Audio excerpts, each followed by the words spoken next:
Holy shit. All right, we're back. We're back. I didn't clap or line it up or anything, so. Good, let's go. Oh, we're good now. Okay, how long has it been? A long time. Last year. All right, so we did it, November? Yeah. And November. then we tried to shoot one. When did we do the last one? We did one in November and we lost it. We lost the one in November. Mm-hmm. Josh, look, he's got it right here. What's the last one we did? What are you doing? Wait, why is it right there? Yeah, take your porn off of there, bro. Hey, dude, this is DJ's account. It's not mine. There's no porn on there, bro. Guarantee you. Let's go to all Just type tequila talk. Yeah, but I mean, we can say that when the last one was Okay. live, right? Well, I no, was on it 5 months that ago. was 5 months ago. Okay, Yeah. but we did Well, one in we've done one November since- because Holy I've shit. been a while then. Wait, hold on. We No, haven't November. done. We don't have one published for 5 fucking months. no, we did one in November. No, yeah, you're right. November's the one we did. But we don't have one published for 5 months. Holy crap! And then I had missed the last one. Shit. Because You missed the last Yeah, one because we I ended up did. getting called into work. The And last then, one Jose was on was 7 months ago. Holy shit, man. Wow. Well, Damn, he's dude. been in here multiple times. We Yeah. just lost him. Yeah, well- so we got to talk about that. So I apologize, but I feel like I'm pretty professional with my podcast until it comes to this series. I feel like we seem to lose don't more, care, and I don't yeah. know if that's like a universe telling us maybe wasn't time to put that information out yet. maybe so. Yeah, I think maybe some things we said. Maybe the tequila was talking. And It's talking a little too loud. So we shot one in November, and so it so happened we record this analog because I had so many problems with us recording stuff and the digital stuff getting fucked up. So we recorded analog and we lost it. The file got corrupted. I sent it off to a lab. I tried to recover it, paid some money. They basically said, "Oh, we recovered 30%," and I'm like, "Well, what the fuck can you do for? What does that even mean? Yeah. Because okay, so we're supposed to mesh 30% of what? You know? Yeah. So here we are. Here, Hopefully here. this one makes it. 2024. Yeah. A lot has happened. Before I forget, Yeah. before I get too drunk and don't say anything, congratulations. Yes. Thank you. Congratulations. Thank you. Thank You you. both have gone off. You've gone off on your own and created a great new thing. You have a new business downstairs that has expanded, and there's so much good hype about it. I know it. I look forward. I couldn't make it on Wednesday. I looked at my phone. I'm like, oh crap, that's tonight. Nope, can't do it. But I saw DJ's post and look good. But the fact that you're over here on this side, Yeah, it feels good. It's a blessing. And what you all are doing for this era here Yeah. is phenomenal. It's exciting, man. It's I saw amazing. that picture and it was Yeah. like almost emotional. I It like- was, dude. like because dude, all the shit, like Yeah. all the things, like the areas, I don't know, something about down here. You know what I mean? It's something about down here. Yeah. I Good can't, vibe. It's good I can't vibe. explain it. And people who just come here and drink and get fucked up on the weekends, Yeah. they're not going to understand what I'm talking Right, about. right. But like working with all these creators down here, Yeah. something about it. I can't, I can't explain it, but it gives me chill bumps talking about it. Yeah, no, Who's like, the guy that works for you that looks like Bo with the beard? oh, that's my business partner. Okay, that Sam. motherfucker. Yeah. Every time I see him, I wave, and he's like, "Who are you?" Because I think it's Bo. I'm like, y'all need to shave because y'all look exactly the same. But anyways, go ahead. Who is he? No, I was just saying, like I was telling y'all before the show, like when I got here, right before the podcast, it was just like such a different feeling than when we've done it before, because it was more of like, it just felt like, okay, I'm just home now, like, so it's cool, man. I'm almost like, I wouldn't say like reinvigorated, because I think I've always been motivated, but there's some type of Dude, like, no. where It's a rebirth. Yeah, and even though like there's been a lot of long hours here lately, it's like I'm still going. Like I'm not like at any point like I'm tired of this Dude, shit. that's you know? awesome. Yeah. Guys asking me about your gray. I was like, "Is that age or stress?" He's like, probably both. Yeah, you're not wrong on either. So. Yeah, I feel you. Like, Yeah. Since I'm down here full time now, it just exactly like what you're saying. Yeah. Like, I feel like my ability to take on more is like quadruple. Right. Like my bandwidth has like literally I can't seem to get myself enough shit to do. Right. And I know it's like pouring over, but I don't know, dude. I'm excited. I'm excited for you. I'm excited for all of us. Yeah. I'm fucking so It's a beautiful thing for sure. Yeah. Yeah. I was sitting there and I was looking at that picture when I got in bed last night, and I was like, damn, this is pretty fucking cool. pretty awesome. Well, You we know? were talking about it on Yeah. here probably 7 months ago. Yeah. And like, Yeah. But just hinting to it, I think, but because you didn't hadn't- even even have it lined up. We No. talked about it one time. You'd had it lined up. Then we talked about it later. Yeah. where it was in the works. Yeah. And look what's happened in that time. Right. you know? Right. Yeah, we're here now. So, I mean, like this past week, we've done the soft openings, but I mean, by the time this comes out, I think we'll be fully. I mean, tomorrow the doors are open. Yeah. Hey, can I say I'm glad we're doing this on a Friday? We'll just start doing that from now on. Because it's easier now it's because so he's, nice. he's Yeah. here. Yeah. You're like, let's It's just so start. nice to know I don't have to be anywhere tomorrow. Well, here's the Right, thing too, right. man. Like my wife's full time working with us now too, so like I don't have to make it Right. work to where I can get home and get the kids now. It's a little easier. So I think let's just start rolling these things. on I'm Fridays, down. man. I'm I down. like that. Yeah. We can turn up. We can turn it up. We'll go a little bit. downstairs at his place and eat afterwards. Yeah, dude. All right, so what do we got? Well, I'll let y'all start because mine's kind of boring this week. Well, you brought the Terramana, which is good because we can cleanse our palate. Yeah, I'll with just that. We leave kinda, that. you know, Yeah, I'll just leave that. What did you here. bring, Jose? It's called Cascawan, I think, or Cascaween. I'll need to look up the pronunciation. Just something I picked up here locally that I had kind of been eyeballing for a while, and I think they have like a couple other like they have a different Blanco than just that one. Yeah. But I was like, let me just start with that one. The other ones were a pretty significant higher price point. Wow. So I was like, let me start at the bottom and work my way up. So you're still on these Blancos, huh? Dude, I told y'all I love them. You know, and I'm Well, you're finding good ones though. Yeah. That's why I bought this one though. Yeah. Because usually I get the reposado, right? But when my daughter and my son-in-law went on their honeymoon, they went to Mexico. They went on a cruise and went to Mexico, and they got me this tequila called Regalo de Dios, and I'm like, which is gift of God. Yeah. Right. And it was really good. It was in this bottle, and this is Ron White's brand. Right. And really, what he did is he just partnered with that distillery and just put his label on it. And I'm like, good, because you couldn't get it in the States. Right. So now they had the reposado, but it was like $20 more. But then I thought about you. I said, you know what? I really want to taste the pure essence of it. You know how it's supposed to taste. So that's how come I got the Blanco, because usually I get the reposado. Or Dude, before I forget this one, somebody told me about a tequila recently that we need to find, and I was doing research on it, and then I just kind of slipped my mind. But apparently, it's a Navy veteran that created a tequila brand. Josh, can you pull that up? Navy vet tequila brand. Yeah, and apparently, like a certain amount of the proceeds go back to like a naval nonprofit or something. But someone was telling me that they were like this. It's really, really good, additive free kind of tequila. Cape Horn? Is that it? I guess that's it. Yeah. Yeah, veteran made, sailor approved. Okay. Can we see a picture of the bottle?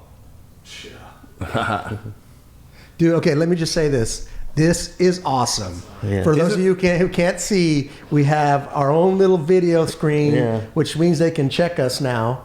And there's no. So what do they give back to, Josh? Does it say? It's a 501c3. So it is. How the fuck do you do that? I don't know, How the man. fuck do you have a nonprofit and a distillery? Yeah. Or how does that work? Because you have very good tax attorneys, and Yes. and you make sure that the people who are working get paid, but that's considered a cost. Now the employees will have to pay taxes, but the company itself. Oh, that bottle's bad. Yeah, so I that's like that. So I think that's one I'm going to try to All right, find so next. we'll fucking get that one the next Yeah. one for sure. Sweet. So what? Yeah. So can you pull up some info on the nonprofit, and then while he's looking at that, I'll pull this up. So I just got some Casamigos Anejo. Basically, I was kind of last minute today because it's been a shit show, and I was like, okay, we're doing this tonight. I haven't been on my tequila game at all. I hadn't hardly been drinking at all, so I'm probably gonna be fucked up early today.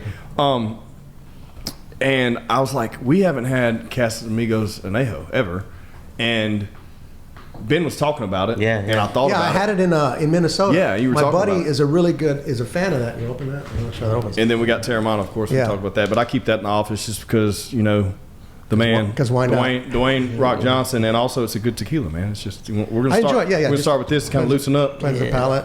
loosen it up a little bit. This isn't. Look, it's not the best, but it's a really good reposado. Yeah, for $30, it's not a bad No, reposado. hell no. We got, dude. I get this shit at Sam's Club. Let's try 27, homie. Oh, really? 27. Hell yeah. So yeah, but Casamigos. Yeah, of course. yeah, well, we know Clooney but, see, has it. but here's the deal. Here's the deal. Last time on the last episode, I talked about it that I'm not a big fan of it, but my buddy kept buying me that, and he kept buying me. We'd go. I've got to talk about it. So. I'll talk. But it was my Minnesota trip, which was a lot of fun. But he kept buying me that tequila. Cheers. Yeah, let's get this down. So Cape Horn provides veterans and first responders living with PTSD opportunities to participate on adventure therapy expeditions around the globe. Okay, so That's awesome. Shout out to Cape Horn. We haven't had it yet, but we will totally take your Yeah, sponsorship. we need to reach out to them. Yeah. Let them know. Because I'm down. Yeah, I like that. I like it. I like I said, I briefly researched on it, and I was like, I got to bring this. Who brought one this up to you? I forget who said it, and I was telling them, I was like, and you know, a lot of I'm guilty of a lot of times, like I tell people I drink tequila, and then they start talking to me about tequila, and I like kind of zone off. Like, you know? And I hate being that way, and I know it sounds a little snobbish, but in this one, I particularly, gosh, I wish I knew who it was that was telling me this.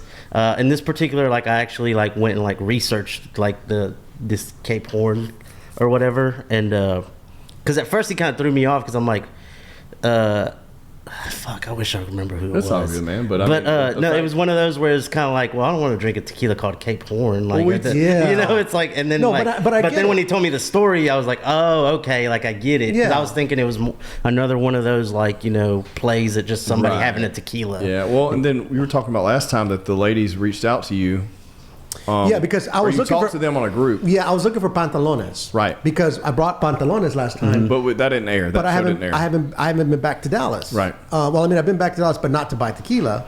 I haven't. Sage hadn't come back since December, just because it's been with health, everybody's health issues, and the timing is like. So who's going to be coming back next week? But I hadn't gone there to buy it, so I was around town trying to find pantalones, and I couldn't find it. That's why I got this. But I had posted it on a tequila group. And she had reached out to me and said, "What's your podcast?" And I told her, and she's Mamacita, Tequila Mamacita, I think is her handle.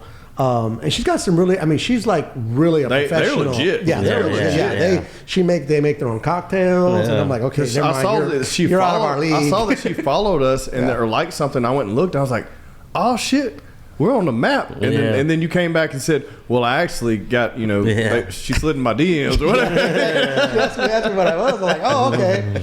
Because I usually don't tell people. Well, a lot of times I'll tell people where we're at and everything like that. I was at yesterday. I was at Discount Tire, and I was bragging on both of you guys. I had a really good story about that place, but I was getting tires, and I was working on your graffiti. Yeah. And I was doing the line outline. This guy asked me, he goes, "Are you a graphic artist?" I'm like, no. I said, I'm an artist. I said, but I'm doing this for a buddy of mine so I can project it up on his thing. We started talking, and I started telling him about you, and it's like, oh yeah, so he's got seven. My buddy owns a 7th Tap, and then right above upstairs, I have another buddy who's got Red Wolf Media, and we do a podcast. And then I said, but he also has Pork and Fork Barbecue. He does all this other stuff, and I kind of actually got tired thinking how much you do. And You do a lot, dude. Man, he You really do a does lot. of shit. Yeah. And he's like, man, he does a lot. I said, yeah. He goes, now what's and so he wrote down like the name of the podcast and wrote down all this stuff. And then I told him, I said, I remember when I used to be kind of young like that, and I'd start something new, and I said, but once I hit 40, I started fewer new things, and then once I hit 50, I'm like, I'm not starting anything else again, unless it like moves me, and like I have one of those epiphany moments where you hear about those guys who like, I found my calling. I was an investment banker, and now I make furniture, kind of thing. Unless I get to something like that at my age, I'm like, I really don't feel like starting over. I really want to start painting again though, because nobody can tell me. That's why I'm getting you to do this, because you've been talking about that shit for like what, since you met him? Well, and here's he the funny hasn't thing. painted anything, and I'm like, you're painting this office. I used to paint a lot, and then I stopped, and then a buddy of mine asked me to paint a mural, the Jesus mural. I don't know if you've seen the Jesus mural that I did. I did it for this one church. I know. I don't know if I have. It looks really photorealistic, but it's like 12 feet wide and 8 feet high. And I did it in my garage, painting my garage, and I did it in a weekend. And it kind of reminded me that I can paint. And then after that, I started painting a lot. And then when I started doing the restoration work at the Scottish Rite Temple, I was painting every day. So it kind of got me in the thing. But painting there really helped me with my color matching, because I had to match 100-year-old colors. So it's not something you can go buy at the store. Right. So I'd have to take colors. I'd have to blend Mix them. them again, I had to mix them, blend them, put it on a thing, dry them, because colors are different when they're dry. And then I have to put them up against it. And then I had to come back and do it, go back up there, do that. And it basically take me an hour. It'd take me 3 hours to do 1 foot, to do one lineal foot. It's pretty much how I had it done like that. Because I would paint little tiny, little small sections like this at a time. And when you've got a section that's really what it was, it's all watercolor, it's gouache. But they used to have these teams of guys that would paint these giant scenes. And I bought a book about it so I could learn more about how it was done. And they'd paint these giant scenes for the Scottish Rite Temple because they'd have all these little degrees, and they would have these little ceremonies. And what happened is they had water damage from a storm, and the water had leaked on about 27 of the backdrops. And when you get water on something that's watercolor, all of a sudden you get this channel of light. It washes away, and then on the edge you have this dark edge. You know, if you've seen that, like you've got something in watercolor, you got this dark edge. You've seen water damage on a house. Right. It's kind of like that. Right, okay. But it's on a watercolor thing. So what I'd have to do is I could not rub it or scrub it, because there were sometimes where I could put a light behind it and see the light through it. It was so delicate. The canvas was so delicate. And so what I would do is I use a Winsor & Newton gouache, which is a really high quality gouache, but it came in little tubes like this, like $20 a tube, you know, like this. And I'd use pretty much the 3 primary colors, and then black, gray, and white. And so I would go and I'd mix a mixed color, I'd check it, mix it, and then I'd had an airbrush, but I'd also had a little tiny brush, and I'd go and, like, for example, this little line right here, I would match that line, I would paint that, and then I'd match that color, paint that, match that color, paint that, match that color, paint that. So how in the fuck? It took me a year and a half. How do you have the patience for that? Is that it was very therapeutic. It was Okay, at the time. It was very therapeutic because my daughter just got married, so I had to pay for the wedding. But it was also, I was by myself. I had my music. Who wrote that rule, by the way? What's I that? don't know, man. I don't agree with that. Well, the that- girls. Yeah. It didn't happen Who for wrote us. that I'll tell you that. You have boys or girls? Oh, you have one girl, huh? Yeah. No, I'm saying like I paid for our wedding. Yeah. So, Oh, yeah, you paid for yeah, so- we paid. Cheryl and I paid for ours, but you know, it was the same thing. No, I mean it's cool, but I was like, that is kind of like an unwritten rule. Yeah. Now, don't get me wrong. If I'm in a position to be able to do that one day, I mean, I think Oh shit, I'm not even done. See, I told y'all. that'd be good. But yeah, I don't Yeah, know. man, who wrote but see, these the good thing unspoken about it rules. is, and I'm big on bartering. Yeah. I'm super Oh, huge hell yeah, on I love bartering. that. Okay, so I actually got the, oh shit, there's a lot. Cheers. I actually got the room rental, which was like $2,000 or some $1,200 to $2,000, something like that. I traded for one of the backdrops. Okay, well. So it's like, okay, good. You know, got that. I didn't have to come up with the money up front, basically. But still, man, that's a lot. Hey, shit, the food was $8,000, but I mean, you know how much food costs. Yeah, but it was like, still, like, God, man. but it was very good. But what it did, it really helped me become a better artist. And When was this? This was back in, it would have been 2015, So when's the last time you painted a big piece? 2016. The last big piece I painted was for the Jesus mural you were talking no, about? No. That was a long time. That was a while back. The last one I painted was the Ferrari Club of America piece with the Dallas backdrop. When was that? That was, I think, 2018. So you haven't painted a big piece? I haven't painted anything big. I've painted stuff for like charity events. Like I did one for the Ferrari Club last Christmas. I did this, the Cavallino, the horse. Mm-hmm. And in the reflection of the horse is the Texas flag. I saw that one. That was cool. Yeah, so they auctioned that off for charity. I mean, my work has. What did they auction for? Do you know? I don't remember. I know my biggest painting I think went for $8,000. Oh shit. But it all goes to Ronald McDonald House in Dallas, Fort Worth, Yeah. and everything like that. So I mean, how is it? What do you think? It's good. Haven't tried It's, it yet. it's a little smoky. I think it's not bad. I can smell it already before I even touch it. Not my favorite Blanco we've had, but it's okay. It's good. It reminds me of Mezcal it reminds taste, me of the man. first time. Josh, you sure you don't want any? Okay, but it's a good mezcal. If this is what mezcal tastes like, I don't mind. Yeah. Go get you a cup. Go get you a cup. I got one in there on the. It reminds me of when I first had Coralejo. The flavor, like I could. Oh my god, it's the first time I really tasted the agave. Cascajuan. I'm not the one that should be reading this. I'm not. Literally have no Hispanic descent. Yeah. Is a pre-Hispanic word that means hill of light, a landmark in the town of El Arenal, Jalisco. Yeah, I don't need to read these things. But anyways, Didn't we establish it's produced in a slow cooking process with brick ovens using only agave, tequila, Weber from the Zona Valles. It tastes like mezcal, but a good one. Have you had COVID? Twice that I know of. Do you have No. COVID? You haven't had it yet? No. I finally got it. If I have had it, No, I wouldn't admit it, and yeah. I've never tested for I it. find- I'll say this: I've tested positive twice. Right. That being said, I've probably had it more than that. I would think. Well, I had it, and I'll tell you this: at least the version I got, the flu was worse. Yeah. For me, the flu was worse than the Yeah. COVID. Now, the bad thing about the COVID is I lost my sense of smell and my sense of taste. Yeah, I never had that Which where I lost that. scared Dude, I did for one day. It was for one day. Is it fucking weird? I never Dude, had I it. remember If I did biting- have it, I didn't lose that. Dude, so. I remember like biting into like, cause first of all I was sick as shit, so I hadn't eaten really. Like I had dropped like 15 pounds in like 5 days. Lucky. And then like I remember trying to bite into like a cheeseburger and I didn't taste anything, and it was just like, what the like in my mind, I was like, dude, like I was about to lose it. Mine Like, was a spoonful of peanut butter. yeah, And I was like, yeah. I started, I mean, you start freaking out. And then I thought, you know what the first thing I thought about? I got to judge a barbecue competition. And I can't taste a damn thing. Yeah, no, it was wild, but it came back the next day. But like me and my wife had it at the same time, and this was like peak COVID when we got Right. it. And hers, it took her smell went away, and it took like 6 months for her to like get her like sense of smell completely back. Man, I tried everything. I can Man, smell and it was taste like, it. man, give me some. You're making I had me, some, like, paranoid I had some now? jalapeno. I had some apple cider vinegar, all this stuff. And Cheryl's like, Ben, you've only had it for one day. Give it. I'm like, no, you don't understand. Freaking out. Well, I was you're the type of guy freaking- that's funny you said that, and he did message me. He was like, I didn't know really if I was going to be able to do this because I had COVID. I was just like, who gives a fuck, dude? It's cool. You know? Yeah. He's like, no, he's free. I could tell you were freaking out. I didn't even want to bother. Like, I didn't even respond to that because I knew that I was like, low key was like, this dude's probably freaking the fuck out. Well, I was only freaking out because I couldn't taste anything. Yeah. I mean, Yeah. other than that, I was like, great, I could stay home for 5 days, which I was like, I didn't want to stay home, but I lost, and I thought to myself, so I'd rather be impotent than lose my ability to taste food. Yeah.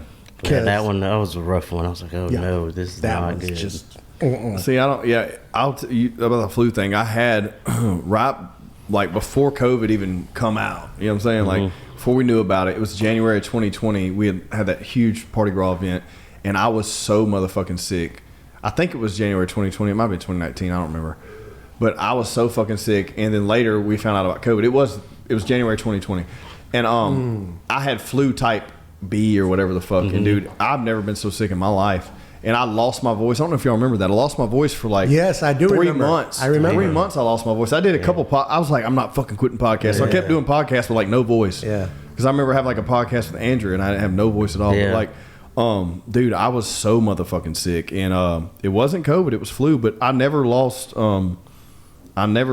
I did ever have COVID, I never knew it, and I never lost taste or smell. But that would freak me the fuck out. yeah. It's crazy. And then it's like I made coffee, and I told Cheryl, I was like, I can't taste coffee, I can't smell the coffee. She goes, you can't smell the coffee? And I got my head in there going, and I'm like, I can't smell anything. And she goes, I can smell it in my room. I can't. And I was like, no. So, but now it's good, and it's good because I had that Wagyu steak. Yeah. From Fine- beef, yeah, shout out to that Beef was- Lover, man. oh my God, Yeah, that- that's some good shit. Huh? I've had- I'm gonna get you some. I've had 3 incredible steaks in my life. Yeah. That was one of them. We're gonna clip this out. Beef Lover, shout out, Bro. What'd you think? Mescal, Mescali. No, that just tastes like a Blanco to me. What? Dang. Your Doesn't taste palate's smoky to you? your palate's fucked up, dude. All I taste. Well, you know, I is saw those smoke. dirty diapers. He just lost his sense of smell. Do you have COVID? Like, Really, that doesn't taste like a mezcal to me. well, I know it doesn't taste like a mezcal, but it's the smokiest blanc I've ever had in my Yeah. life. For me, like, I'll say smoky Blanc. Okay, okay. Smoky Blanc. Okay. There you go. Okay. But like a mezcal is just like you take a sip. It's like scotch. It's yeah, Yeah. yeah. Yeah. Okay. And so I brought this number one, and did I talk about it already, or did I talk about it before we aired? You talked about it. You Yeah. talked about it. But Okay, good. well, I have wasn't sure some- because I we have some talk notes here. about it before we talk about stuff before we air, Yeah. and I don't remember if we did it. Well, yeah, you introduced it, but Yeah, yeah. basically it's a double distilled volcano spring water. So it's going to be almost like a Cristalino effect, right? no, I it's a guess so. yeah. Well, I mean, it's a I mean, Blanco. it is a Blanco, It's but a Blanco, but so it should still be. it's double distilled we through can- volcano. Yeah, So it would. yeah. have some But type- there's no reposado. There's no flavor of. there's no There's no there's no barrel añejo, aged or yeah. nothing There's no like barrel that. aging. It's just basically. So Alex, the founder, Latin Kings of Comedy. We're not selling anything. We're just sharing the. And then so we have Ron White, of course. Yeah. Does it taste liquor? Does it smell licoricey to you? It's absent, bro. It's Yeah, like a little bit. a little Of bit. like a licorice. dude, we have some recipes here for some cocktails. I'm definitely taking this with me. We got a Juan Caliente, a Taterade, and a Juan Cosmo. What do y'all think about it? Dude, look. It's one. Okay. Yeah, his picture's on the label. So that's one. Okay. So Okay. This is authentic. This is not some kind of ripoff. Yeah. What's I the guess- flavor I'm I getting saw at the his end? face. I would say burned wood, Okay. charred wood. Yeah. Look, he's in. He said, "I'm not drinking anything." I was like, "No, slide it over there." Yeah, like campfire. Yeah, like a char, like Yeah. like that. That's a bad thing. No, No, not necessarily. When y'all say that, it makes me not want to taste it. All right, let's see. It's not bad. No, it's not bad. This is a Blanco, right? It's a It's Blanco, unique. yeah. It's very unique. Do they have a Añejo of this? Well, I know they got a reposado, but again, this is like the pure. I never tasted a tequila that tastes like that. It's very distinct for a Blanco. Yeah. I've never had a Blanco that fucking strong. That's a strong ass You Blanco. know, the last time I had a smoky type flavor like this was when we had the tears. No, dude, this one we had before, that Cascuan or whatever, that's smokier than this. Yeah. Right? Yeah, but this has a char, Okay, let me try. Let's see. like a It's charred like, flavor. like almost like like I said, like campfire go. or something. Yeah, like you licked the spoon that fell in the fire or something like that. So it's got like a. It's like you can taste the char of the wood that they Yep. used. Yep. It's like diet mezcal. It's sweet though. No, it's like you did a batch of mezcal and then took your finger and rubbed it around the barrel Yeah. and then licked it. But I will say this: it's strong, like around my lips and stuff like that. You I feel you that. feel it. Yeah. It's strong. I mean, it's. I would definitely like to try the añejo, because, like I said, I tried the reposado. That's what I was about to say. which is really good. I think how it is fucking strong. That's a strong ass. Look, yeah, it's like rubbing alcohol. Yeah, and the thing is, like, what is it? 40. I mean, it's 40% like anything else. 80 proof. Yeah, all of them but are 40%, but that doesn't mean shit. Yeah, it's just- they yeah, say that, that's- dude, yeah. and some of them will hit you different. Yeah. Yeah. But I'm gonna be fucked up today. I'm gonna tell y'all because look, I haven't been drinking anything. I mean, I can tell you. Well, like, I prepped for this. I was like, I did not. I drank a little bit every night. I didn't drink anything last night because my grandson had a basketball game. So I got home. I'm like, you know what? I'm gonna not gonna drink anything tonight. I'm gonna cleanse my palate. Yeah. Go to bed early. I Have told you been drinking like tequila? I know, No, beer no, doesn't no, no, count. You stay not drinking beer. tequila. I told myself I was gonna take it easy during this one, like sample everything, just because we're gonna have the big thing tonight. What's the big thing tonight? Well, I say big. Yeah, thing. why didn't we Last get night was invited? big. Right, but what So tonight we're doing we basically pulled up the list of all our top customers at the 7 Tap in Treeport, and we're kind of giving them like a sneak peek of That's awesome. the East Would Bank. you just email them and say, "Hey, Yeah, come on, yeah. we're having this thing"? Yeah. That's Like, awesome. Dude, they're gonna tell everybody. I know wonder how many they people are. screenshot it. No, on and Facebook. I think like the crazy thing is the word is out now. Like I got like a fucking like I was sitting there yesterday and I got the tag, and it was like Bo and them posted. It's like they're open this week, and it's like Yeah. oh shit, here we Hey, go. bro. And I told you, like, yeah, I mean, no, you got I'm- fucking like, yeah. Well, you're because in it. honestly, believe it or not, but a lot of people don't want to go over the bridge. Right? No, it's a true thing. It's a very true thing. Yeah, But it's you like, do I have diehard people that won't Yes. come this way. Yeah, yeah. So at least now you can Right, facilitate right. and serve both. Yeah. However, here it's more of an entertainment district. Right. So if Yeah. they decide that they want to take their beer and go listen to music, they wanna listen- Yeah. which you do have from time to time Right, at the other location, which is great. But Yeah. it seems it's a more of an inclusive You thing can where it's keep like them my here. wife will go, you know, if my wife's like, well, I don't drink. Well, you know what? If you want to get something to eat over next door, something like that, you know, you have that opportunity. Yes. But I do definitely like the craft feel that your other place had. Yeah. Because it was like, oh man, this is an old building that turned Yeah, into a yeah. distillery, you know. So We're going to talk about this. So numero one. So this was Alex's father. Alex is the founder, and then I guess we have Ron White, who's partnered in here. So Do his they ever Juan- mention that it's Regalo de Dios is the actual tequila? So it's the same tequila. It's the same, just like Los Abuelos Uh-huh. is Fortaleza. Oh, okay. It's the exact same thing. I got you. It's just labeled differently. It's a Regalo de Dios. Regalo Yeah, de Dios. GALO. de galos. No, no, so Regalo. REGAALO. Okay. DEDIOS. Pardon our There you go. Hispanic Americans. We'll get it in a minute. Okay. Tequila. Tequila. So anyway, so yeah, that was a song. Yeah, so see? So it's the same one. Yeah, the bottles are identical. Numero one. What says number one? Yeah, that one says number one because. But it's- under there it says Yeah. Regalo But it de like. Dios Tequila Añejo. Yeah, So I guess the name wasn't. the copyright thing. Well, I don't again. think they could import it under that name. Right. So I think that's why. I was glad that he did that, because I remember he had a podcast on Rogan one time. He was talking about his tequila brand, and Ron he White? mentioned he mentioned that. I'm like, oh, I know that brand, but this was like 3 years ago. Yeah, I know who's talking about it, and Ron doesn't drink anymore. He quit drinking, which is insane because I mean, So now he just makes money off and he the tequila. wasn't really what. That's good. Was he always drinking tequila? I thought he was a Scotch guy.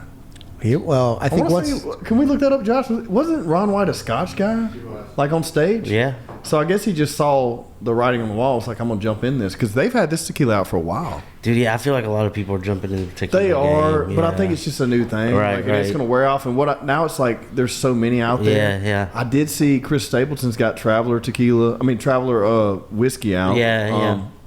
Dude, I just can't. I was on whiskey for so long, and like even thinking about it, like my throat was a little scratchy earlier. I was like, I'm gonna go get a little sip of whiskey, and I started thinking, I was like, no, I'll just have an añejo tequila. You know what I mean? Like it's the remnants of it. You know what I mean? But I just can't. It doesn't do it for me anymore. Like I'd love this. I don't get a hangover. The only time I ever get a hangover is if we'll do something like before or after and have a shitty tequila mixed in. You know. But so what we're looking at, Ron White Scotch, right? It was Scotch. That was Scotch in that cup, right? That drinking Ron's is not Scotch. No. It's number one tequila. Yeah. Well, once you start selling your own once- thing, it's yeah, going to you're be gonna like promote that. it. Yeah, Yeah, you'll whether it's promote Diet it. Coke or what. I'm But pretty sure it was always Scotch. so I wanna with say it was. with this new facility that you got, when I'm trying to figure out how I want to ask it properly, but when did it go from idea to conception to like when did it go? Okay, how was the process of it? So, I'm always asking for like people who are thinking about, because the guy I was talking to at the tire place was talking about going off and starting his own business and doing his own thing, and I was like, bro, let me tell you about that. But like when you took that, when you guys had the idea like let's expand, take us through that process, because you've been really quiet about it because you haven't been able to talk about it. Right. Take us through that process. So the difference between us is like, I think I would say expansion came to us, kind of a thing. Like we weren't looking for that. We were kind of, focused on like growing where we're at. Distribution. We were trying to grow our distribution footprint, which right now we're still like we had a hiccup. A lot of people don't know we had a hiccup like a couple months ago where we lost our key distributor. No shit. So they went under. Who was that? I prefer not to say. You not talking about it? Okay, A lot of that's the I think. But it's not like Republic or one of the larger Like a lot of ones. people in the craft beer scene know, but like no shit talk on those guys. I mean, sometimes businesses do not work out. It unfortunately put us in a very bad situation there for a while, and it put a lot of breweries, not only in Louisiana, in a bad spot. So were they a national? No, they were like Louisiana based, but they were like craft specific. Oh, okay. So they were great for us from the perspective that like they took all our specialty stuff, Right. And they wanted that. Whereas like here with like our local distributor, and they're great, don't get me wrong, but they're more of like they focus on like Don Pablo. Yeah. We want Waves. Something you got to market. Core brands, Yeah, you and gotta then market, now like EBM. Shout out. Yeah, shout out the EBM lager. So if you're down here drinking, Which EBM I want a lager, shirt. I don't have one of those shirts. But they're more focused on that. Anyways, so it kind of put us in like a weird spot, and we were kind of, I wouldn't say in limbo, but it was more of like we were focused on the tap. Like our tap room was mainly our source of income there for a while because we lost that revenue, and also like we had so many people like around the state that like loved our beer, and that was automatically like you go from being statewide to back to Shreveport Bossier. So that was a little wild times, but East Bank was already in the process per se. But no, like I said, like Bo and them came to us. Obviously there's relationships that we had in common per se. People that like kind of knew the both of us, that had worked with the both of us, and that maybe put the bug in their ear, like I think this would fit. And like when they came to us and they had a talk with us about like, look, we got this spot. We want y'all to take it. So I mean, it's one of those opportunities you don't pass up. There was no like thinking about it. There's just like let's go for it, and it just felt right. Like when you sit there and you talk to the people, and when you talk to like all the guys down here, it's one of those things where like we might not like, and I think like even talking to DJ about this stuff, like we're not all the same. No, we're all different. We're all very different. We have a lot of different ideas about a lot of fucking stuff, but when it comes to like the camaraderie and the growing business together, I think everybody's on the same page, and I think that's the part that like kind of sold us on it. Like this is going to be a great thing for us. Yeah. Apart from the business side, I mean, the built-in foot traffic down here is just. I mean, that's great. Yeah. But like, you gotta also like your guys. You have a culture, and to uphold that culture and say, okay, I'm creating a second location. How do I keep the same vibes, but also adhere to my values? Do you want to keep the same vibes, or do you want to have do you want it to be two totally different experiences? I'd like to keep some similar vibes. What I feel already, just by kind of, as you kind of baby step into this thing opening, I feel similar vibes in a different area. Yeah. Does that make sense? Yeah. Like, it's not so if you go to, not comparing you to a franchise, but say you go to a franchise here, and you love that place, it's great. Yeah. But you don't love it for its location, you love it for its culture. Right. But you go there and you go to another location, it's a similar culture. Right. But it's a different location. Yeah. You know what I'm saying? Like, no, and that was the big thing. It's like and it's been a tricky one for me now to like try to figure it out, because like I never want to, you see these shirts and they say 7 Tap East Bank, and that place is the 7 Tap East Bank. I never want to disassociate the 7 Tap East Bank as something different from the 7th Tap. Well, man, I think the only, like, you don't have to, I'll just tell you this, don't get caught up in worrying about that. Right. Just be you. Yeah. That shit's going to sort itself out, because what's going to happen is you're going to develop a crowd that's here. Yep. And you're going to develop regulars that are here. Just like you're going to develop regulars. And then you can have two separate softball teams and they can play each other. Let them fucking battle it out. I'll say this, and like we talked about the bridge thing, or like people, like certain people not crossing the bridge or whatever.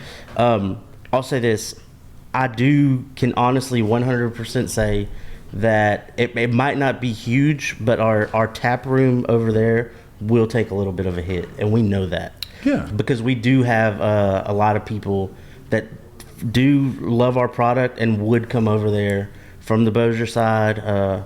And like I've had so many comments. I mean, I've had all the comments. Like I've had the ones being like, "I'm so glad you're on this side because now I get to visit." All our y'all. Halton homies, bro. Yeah, they're going to come out. It maybe wouldn't have, and it's so weird, right? It's only a 5-mile difference. Exactly.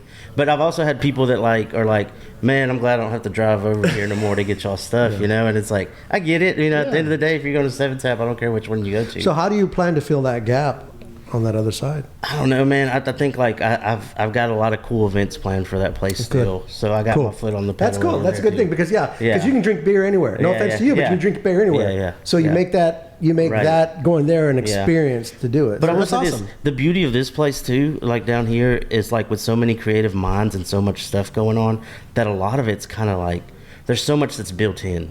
Can I pitch something right now? Yeah. Can I pitch something? Yeah. Open mic night. Don't take this serious comedy. 7 Tap East Bank. We can do it. I'm pitching it. We can do it. I'm pitching it for Chris Luca right now. So Chris, when you hear this and see this, I think it's a good idea. Dude, I love Chris. Because we brought comedy down here. I say we. I'm just fucking sharing the message. I ain't doing shit. They brought it to the East Bank already. Yep. Some great shows. I didn't get to go this recent one, but they were on the podcast. But dude, open mic night, 7 Tap East Bank. I love it. It needs to be down here. Open mic night? I'll do open mic night. I'll do an open mic night. Boom. Yeah. It needs to be down here. I'll headline open mic night. It doesn't fit. It hasn't. I'm not trying to say this the wrong way. There's not been a place where it fits just right, and I think it fits just right here because you have a clean slate. Yes, you know what I'm saying? I think it would fit, and we've worked with them in the past too. You were at the first show. We were at the first show. I was yeah. It was a great show. Yeah, it's been cool to watch them grow. I know, like Chris has hit me up a couple times, and it's just been kind of like, I'm too busy doing this. They're too busy doing their thing. But you can do it on a slow night. You're exactly right. I think an open mic night at the 7th. Because the only place they have them right now is fucking Tiki Room, Tiki Bar. Yeah. So like, why not? Dude, and get some people from this side. Yeah. No, you hit it, bro. Are you gonna drink any tequila tonight? Yeah, dude. I'm the same person. Tasting it. What the hell, man? It's not He's a tea trying to party. figure out which one he wants. Yeah. Calm No, down. that's a great idea. I'm gonna holler at Chris. I just about came up with it right now. it. Yeah. You're a genius, DJ. You're a I hadn't even thought about that. I hadn't even thought honestly. No, dude, you're too busy Because I going had over seen them doing. They've been doing their thing Well, down they're doing here. it right down the road, and Yeah, that's cool. yeah. But that's for a bigger venue. That's Right, 200 right. people. Yeah. Like 200 people. But you want to run some material. You get 20 or 30 people. You feel a little. No, you're not as nervous. You come in there. You know. Yeah. What are we thinking? You've had this before. I've had Why are this you making a before. weird face, man? I love it. Oh, okay, I thought it was like. Yeah, that's good. It's I like love it. smooth. It's got caramel. It's got a caramel Yeah. flavor to it. I mean, I'm sure there's 1,000,000 pounds of sugar in it. God damn, too, it's but- good. But it's great. It's really great. So, and I talked about this on the last time, I think, a Notes little of a bit. smooth vanilla finish. I'm Oh. sure it's additives. There you go. Well, Got no, that- we'll fact check That's that in a another minute. thing, but I was I'd gone to Minnesota, and I think I talked about this in the last one, but we didn't air it. Yeah. So. But a buddy of mine had called me, or he had sent me a text message, and said, you know, what are you doing? And I thought he was in Paris because I thought he was on his honeymoon, and I'm like, I didn't answer him back. He's like, dude, answer me. I was like, I thought you were in Paris. He's like, I'm home. He goes, you want to go to a Chiefs game, a Chief and Vikings game? And I'm like, that's kind of out of the blue. I mean, he's a high school friend of mine. And three of my other buddies we've met before in Dallas for like a little mini reunion. Went to school together in Hawaii, and it's kind of weird for me because I've gone to school in so many different places that I'm part of all these other little different groups. Like I went to school in Italy, so I've got friends that I went to school for in Italy, and I've had a reunion with them. And then I've had people I went to school with in Hawaii, and I've had a reunion with them. So it's kind of like this weird little Yeah. type thing. But he said, "You want to go to a Vikings game, a Chief Vikings game?" I'm like. I thought about it. I was like, nah, man, I can't. I mean, it's like in a month and a half, I ain't got no money. Yeah. You know, this is like, it's going to be kind of expensive. And I said, you know what? Fuck it. Yeah. Yeah, I'm going to go. So I said, yeah, I'll do it. And then another buddy of ours who lives in Miami, I'm like, see if Joe wants to go because they had 4 tickets. So Joe ended up going. We met in Minnesota. I've never been to Minnesota in my whole life. So that was one of the reasons I wanted to go too. I fell in love with Minneapolis, Minnesota. Minneapolis, St. Paul. It's a cool city. Fell man. in love with I it. think you're so cultured, and a lot of people, and I felt the same way about Chicago. I was talking to my wife about this the other day. I was like, I said, I want to take you there. Because that's the only real like huge city I've ever been to. Yeah, yeah. And like you're so cultured that you enjoy the blend of cultures. I feel like that's probably. I mean, I'm not saying I know, but I'm just saying. And we that's went in probably- October, so it wasn't 6 feet of snow. Right, so right, yeah. right. That's exactly what my wife said. She's like, "We'll go to Chicago, but not in the winter." I was like, "Okay." Yeah. But it was really nice. And my buddy who lives there, he's my friend, which is kind of funny because he's my friend who unfriended me when Trump got elected. Oh shit. Right? So him and I kind of had this little thing about like, do we get along still? I mean, he's very liberal. I'm not. Oh, okay. I I'm didn't know not. which way we're talking here. I didn't know Yeah, what- yeah. He's very liberal. I'm not. I was like, yeah, send the fucking Mexicans home. You know, you know. I was like, and I'm like, no. I said no. He just wants to send the illegals home, not Mexicans. Everybody who's illegal. You're illegal Iranians or illegal whatever. Send them home, right? So he's like, I can't be your friend. I'm like, whatever. But we made up. And he's one of my best friends still. I love him to death. He was in the band. We were in a band together. I'm not trying to cut you off, but I don't want to lose this thought. Go ahead. Why do we do that? Like, why do people do that? Why do people latch on to something that has nothing to do with them, and almost feel And ride like, it till it dies? Almost feel like that it's a jab at them personally because you don't agree with them. Like but here's the thing: we sort our differences out. Right, as a society and as individuals, like you probably don't like the same beer as me. Right. I don't lose my fucking shit over Right, it. no, You know what I no, mean? no, Like no. we sort our differences out, but when there's an agenda tied to it, or there's a lot of tension on something, like I think it's today because society, media, everything has made it that your opinion is what counts the most. right, but it doesn't. No, you're right. It doesn't. No, it doesn't. It doesn't at all. But Doesn't they've mean made anything. it. They've made it to be where like you're either this or you're that. I'm not this or I'm that. I'm gray. I'm Yeah. gray in a lot Yeah. of different areas. Yeah. Okay. I don't believe 100% of this, and I don't believe 100% of No. that. I think it all depends on your point of view, where you come from, and your current situation. Because things that I believed in 10 years ago, I don't believe today. Why? Because my life has changed. Exactly. The things in my life are different. And now, and this is something that I think, and I don't mean to be arrogant, but I think one of the best things about me is that I will stop and take a look at the other person's point of view on anything. Yeah, but that comes with maturity and also culture. Like I said, once you've experienced, dude, you've been all over the world. You've lived all over the world. You experienced all type of people, all type of races, all type of genders, whatever. You know, like you know, all type of food. Like, so it's easier for someone like you. But if someone who hasn't stepped outside of their fucking hometown. It's kind of like Bill Burr talks about how, like, when grandma started talking about, you're like, whoa, grandma, stop, It's kind of when you grew up. It's like the era you grew up in. I mean, I think that's the thing with me too. It's like, I think I used to let it bother me a lot more than it does now. When it came to like politics, at the end of the day, like. But what bothered you about it? I think like people speaking on something that you hadn't lived. That bothered you. Yeah. I get that. You know what I'm saying? I agree. They and it's like you're generalized into this group of people that I should feel this way, and it's like you really don't fucking know that. Yeah. Like you don't know that these people live that way. You know what I'm saying? You're just. And I think that's my issue with politics right now, that like you were saying, it's so black and white. And it's like, I have to either believe this or I have to believe this. I can't just say, I'm okay with this, I'm okay with this, I'm okay with this, I'm okay with this. Because if you're okay at one point, they label you as something. Right. Like, so say I want to own my own gun. Oh, you're a hard right conservative. Yeah. Well, say I'm okay with gay people. Oh, you're a hard left. Dude, I'm fucking libertarian if you label me anything, but really I don't give a fuck. So here's my question.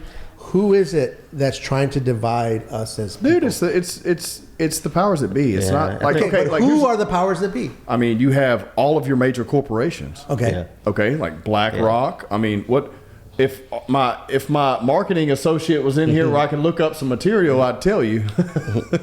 But it's one of those things to where you have the powers that. We know now that the president does not run this fucking country, right? And if you were smart, you knew that before this. You knew that before that, right? You knew that Trump didn't run this fucking country. He didn't. No one runs this fucking country except the corporations that run this fucking country. They're in partners with all the other corporations across the entire the fucking earth, right? So you have all these corporations that run this country and have these agendas and get people hooked on drugs and get them off drugs and fucking pay off insurance companies and do all these things and you have these two, and you have at the same time they're trying to part the country in half to argue about the shit that doesn't fucking matter. Yes. Because you put your attention over here and you can do whatever you want. We have a walking zombie. There's literally been like correspondence saying that he can't do certain things because he's mentally not able to in certain conditions, but he can't. Imagine that motherfucker driving you somewhere. Like, all right. Yeah, and you got a whole country behind you. So you have Trump and you have Biden. Okay, if we're talking about those two individuals, who you want to drive you to the fucking store? Neither. But I'm gonna walk. If you had to pick. Yeah. No, I get it. And this motherfucker is supposed to be the president of the United States. Yeah. Like, I guess they just decided, like, they hated Trump so bad that they're like, we're going to shoe in whoever we can, and he has that's the problem. Well, the reason they hated Trump, and I'll tell you this, is because he didn't play the game. Right. He exposed everything, and they hated because that. he didn't have to be controlled by money. But here's the thing. So, you want some more? I'm good. Biden's probably the first politician that's been a president in years, right? So you got to think about it. So Barack was an attorney. Yeah. He was a great president. Trump was a businessman. He was a whatever you want to call him president. And you have Biden, who's been a career politician for 40 years. Right. Like, that's not who you want to represent you, because it's just, that person's propped up and it's just going to be all about whoever's pushing whatever agenda. Right. And it's almost now it's like, okay, so what do you do? Does your vote, now do you know your vote, does it even count? That's the issue I think a lot of people face. And like, to me, like, I'll say this. Let me preface by saying that I hate discussing politics. Me too, but let me stop. Okay, I did that too until I read something. And again, I read online. But here's the thing. When we took out being able to talk about religion and politics, for the longest time, we stopped being able to communicate. So then when religion and politics came up, we forgot how to communicate with each other because it's always been a taboo thing. We've never been able to talk when we should be able to say, you know what, I believe this and I believe that. What do you believe? Well, I respect your belief because you believe that, and I respect your belief because you believe that. But we've always made it this taboo thing where you're not supposed to talk about it. Don't talk about it. Don't talk about it. I made it like that for the podcast for the first 50 episodes. So, so to me, I'm like, you know what? Talk about it. Yeah. Don't hate the person. Don't be like you should die in a fire. I don't hate anybody for like. No, I would never. First of all, like, your opinions are your opinions, right. And they're always going to be your opinions. And like I said, I've always been very big about like respecting the person, like what I know about them and their opinions. But it's just like, It is such a sensitive subject these days. It really is, and it's just like, and personally, like for my personal belief, like I don't know. I feel like if there was a candidate out there for us, it's definitely not in the two-party system. No, I agree. Yeah, I like Kennedy Jr. Yeah, he fucking. I like. Look, I'll tell it. Say it right now. You know why I like him? Yeah. Because he's fucking one. Apparently, that motherfucker is powerful because they killed every motherfucker that's related to him. You know what I mean? Like and he knows it. And can you imagine trying to even potentially run for president, knowing that everyone who's been related to you, who's been in political power, has been killed? Yeah. It's like, I don't know. I like what he stands for. I like him. But the thing is, also, at this point, I know my fucking vote don't matter, man. It doesn't, and that's hard to say. It's hard to. I mean, it's not going to stop me from going and doing it because you know what? I can say, here's what I did. I did that. If it didn't matter, I have no control over that. Yeah. All I can control is that I physically went there and I did this because this is what I believe. Yeah. Once it goes, it's kind of like when you. I'm extremely particular when it comes to my vehicles, and I only recommend those who are the same way. That's why I always recommend SBC Autos. They take pride in their inventory, from badass four-wheel drives, clean classic cars, and even your everyday grocery getters. They have it all. No hassle, no BS. SBCautos.com. Raise a child. Yeah. And you let that child go out in the world. You go, I did the best I could. Yeah. I let him go, but from here on out, it's not up to me. Right. It's up to them. It's up to them. Well, I do think if I'm on the side of if ever I get it, we're like, well, if you say your vote don't count and everybody says that, and what's the point of even doing it? I get that. I get okay, we got to fight for whatever, but the powers that be have always ran this fucking country. Man. Well, and it's kind of, it's when I look at that, if money could talk, I think about, because I'm gonna be totally transparent. Our business has struggled in the last part of 2023, beginning of 2024. 2024 has been the worst possible beginning of any year we've ever had, which I'm so happy for you guys because you're able to thrive in an environment. But it's not just me. It's not just our business. I look every day. I see some business saying, "We're sorry to say this, but we're closing." No, a lot of doors. business is struggling right now. That's just and people true. talk about, oh well, you know what? People talk about it's Amazon. It is, but what people don't understand is that, for example, and I'm going to say this just from our standpoint, we have hundreds of customers. A lot of our customers are no longer in business. Why are they no longer in business? Because Amazon or something else, something that came in, made their business shut down. Yeah. Okay. And so what people don't understand is when a business shuts down, you not only have that business, but you have every supplier that supplied that business. And when that business shuts down, that's one less. Yep. That's one less customer. And then another one shuts down, it's one less customer. And it's a trickle effect that people don't understand. They like I said, that's what happened to us. I mean, we lost that. Like when our distributor shut down, we lost a significant amount of beer. But our 90% of our business was small businesses. Yeah. So when small businesses close, it's not just the mom and pop that when they shut down, it maybe not affect anybody, but you know what it does? It affects the guy that that sold them their internet. Yeah. It affects us who sold them their toner. It affects the guy who cleaned their windows. Yeah. I mean, we had to tell the guy that cleaned their windows, bro, we don't need you this month. Well, here's the thing. Here's what I have a hard time saying to business owners, but I have to say it on a daily basis. The market does not segregate. It doesn't give a fuck who you are. And as it changes, you have to evolve with it. Yep. If you do not, you will die. Yep. At the same time, the people that blame Amazon are the motherfuckers that are ordering from Amazon. Yeah. Right? It's so fucking convenient. Exactly. Yeah. So it's one of those things. Like, I'll use the fuck out of Amazon. Yeah. No, and I'll use too. Right. But here's the deal. When price is king. Yeah. There's a lot. People don't understand the supply chain that gets to. Yeah, I don't buy this from this guy anymore, but it's okay. He's got his own business. Mm-hmm. But when he goes down, there's 6 or 7 people that rely on his business to build it. So I think of it locally and globally, yes, globally, but I also think about it locally. Now, not every business can adjust to the times. Not every business can. It's like, okay, you've got. I'm not saying they can't. I'm saying they won't. Right. Okay. So it's a big difference. So when you say it's like, look, guess what? You need to streamline your corporation. This is what you need to do. Well, this is what we've done for 40 years. Well, guess what? Next year you're shutting down because you're not willing to do it. So I do understand that. However, I also believe that you need to be careful about supporting local. like your business. Yep. Support local every opportunity. I don't drink beer, but now that you have food down there, Yeah. guess what? Yeah. I'm gonna come eat there. Right. Hey, and he has Okay. a badass fucking seltzer that's a margarita. Holy shit! guess I had what it I'm the other eating night. then? I had it. I'm having me a He was seltzer like, "Dude, you got to margarita." try this," and I was like, "I'm fucking getting one when we get done here." Because I've always believed if I have a product, everybody I know should at least give me the opportunity to sell them that product. Yeah. If my product is shit, then don't buy it from me anymore. Right. Okay?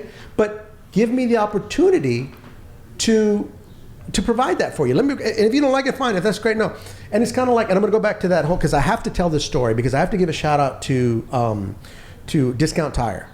Okay, I went there because when I did my timing chain. Remember I told you? When I told you, Yeah, yeah, my alignment was yeah, you off, need so to fix- my tires my tires were feathering on the edge. So I went there and it's like, okay, because I had 2 other tires that I kept because they were all like 90% full, and then I got 4 tires. So I went there and said, look, I need to get these tires put on the front. I need to get one put. And so they went and looked at my back tire. They go, okay, this other back tire is really, really low. I mean, it's like we can't even read a thing. And I was like, I can feel it, but I'm like, well, I was like, I tell you what, just don't worry about it. I'm going to get another set of tires in a couple months, so don't worry about it. And they're like, oh, okay, whatever. So I go there, I'm doing my thing, and I'm watching them, and all of a sudden they take that tire off. I go, why are they taking that tire off? He goes, oh, we're going to replace it for free. I said, excuse me? He goes, yeah, because it's unsafe. You give me that tire for free? I'm like, brother, man, don't you have to do that? It's like, no, it's unsafe. I was like, thank you. I have bought, for the last 5 or 6 years, I've bought every single tire from Discount Tire. Even when my tire went out in Dallas, I drove to a Discount Tire in Dallas, got a tire put on. I've bought every set of tire. I will continue to buy every set of tire I can from Discount Tire because they were more concerned about my safety than they were about making $150 off of a tire. Right. And what made me think was, that's how we do business. Right. Yeah. Well, and here's the thing. We need to let people know that. That's why I say Discount Exactly. Tire on Viking Right. Drive. Right. Take your whatever you got, take it there, do it, because But- I was like, you guys are more concerned. I almost cried. I'm like, what? I can't believe you did that. And it was. And so what I'm going to do is when I go get my 4 tires, I'm going to say, you know that tire right there you guys gave me? Make that my spare. Put that as my spare. But I'm going to buy a whole new set of tires. From Right. you.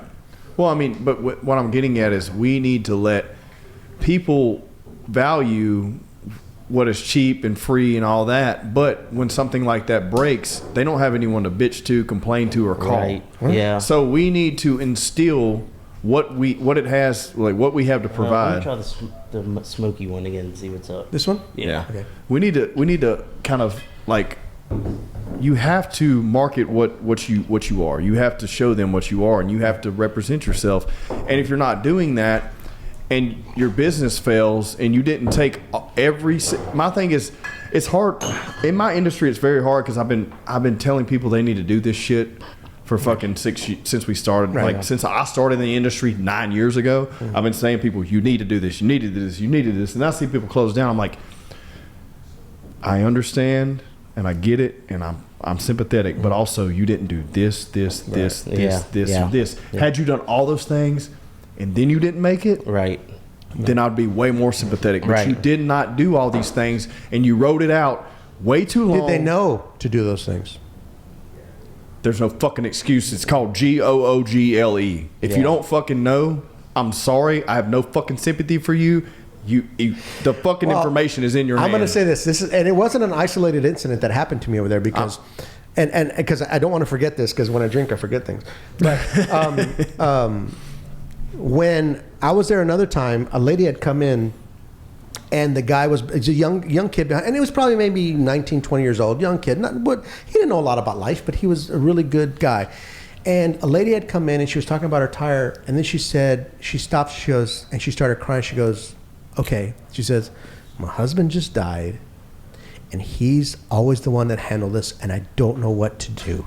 And he reached over, took her by the hand, and goes, whatever you need, we will help you with. I fucking started crying. You about to make me cry. Okay, and I did because my mom had just passed away like 3 weeks before that, and I'm like, oh my god, I'm gonna cry over my mom right now. But the woman started crying because she's like, I don't know what Right, to do. right. But she found a group of people Right.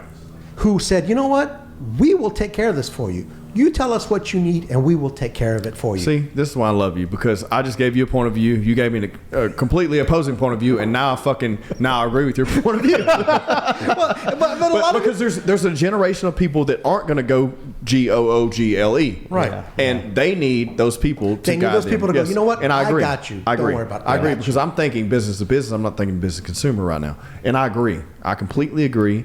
And yeah, man, it's something that.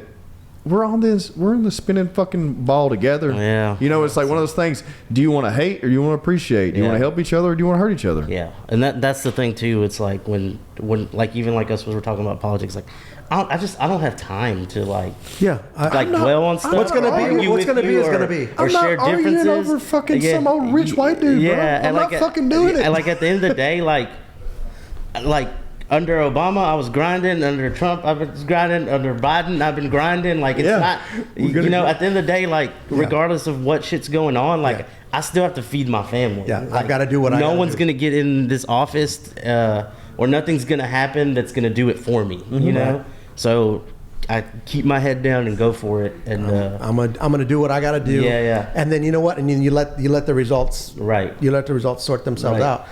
But no, it's become a which is why I love to see you thrive and see you thrive in this type of thing, because it gives those of us who are not thriving going okay, what are they doing different? Dude. What are they doing that's I'll fucking tell you what I'm doing. what are they doing that I can incorporate into what I'm doing? I'm telling you what I'm because you fucking guys doing. handle my webpage now. Yeah. You guys do all my stuff now. So I'm like, look, because you and I had a conversation before with this. I'm like, look, we need you. Yeah.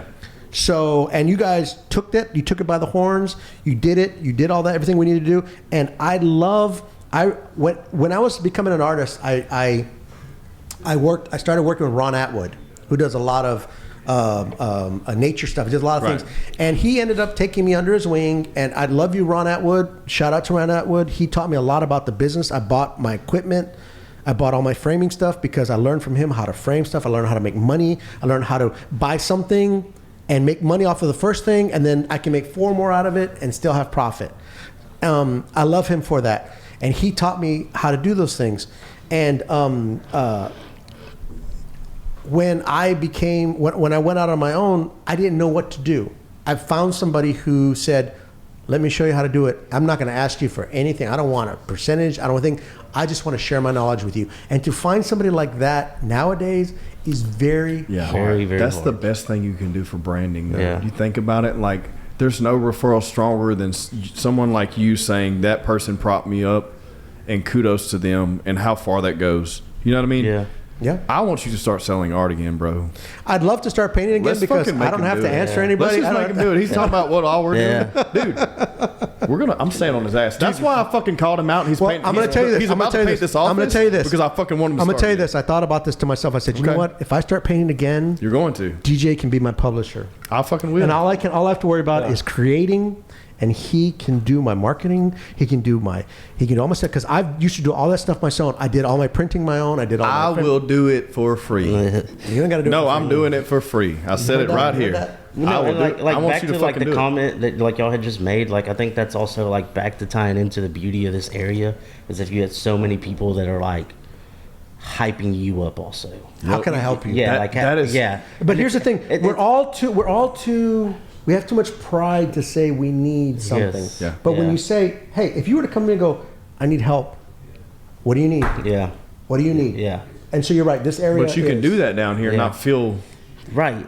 It's not like Demasculated or it's not like a whatever, yeah. dog eat dog kind of world. Well, there's no fucking competition. yeah. Nobody Nobody wants is to- competing with each other. That's what I love it. And It's like such a- everyone realizes there's never been one moment down here where I did not want to be here. Right. There's never been one day where I closed the door of my vehicle and got out and said, damn, Right. I got to go to work. Or, Yeah. damn, That's- I got to do this That's event. my everyday. What the hell? Are you That's talking why about? your ass is about to start doing painting again. Yeah, I'll be We'll there do it one right day. here. I'll be there one day. I know it. I'm I just know it. saying, man. Like, it's- you will. You But, will but, sooner than but later. you see the means to the end. Right, you see right, why right. you do it. You're not just doing it blindly, going, Right. okay, well, I hope something happens with this. Yeah. I hope something works out. Yeah, yeah. Yeah. No, that is the beauty of this space, and it's just so awesome, dude. I'm Like, excited. I'm so yeah, fucking excited. yeah. Well, I had asked you guys. I sent you guys a text about this because it was really important to me. Food. Because we talked about a couple of things, and I asked you guys think about your last meal. what your last meal would be. Yep.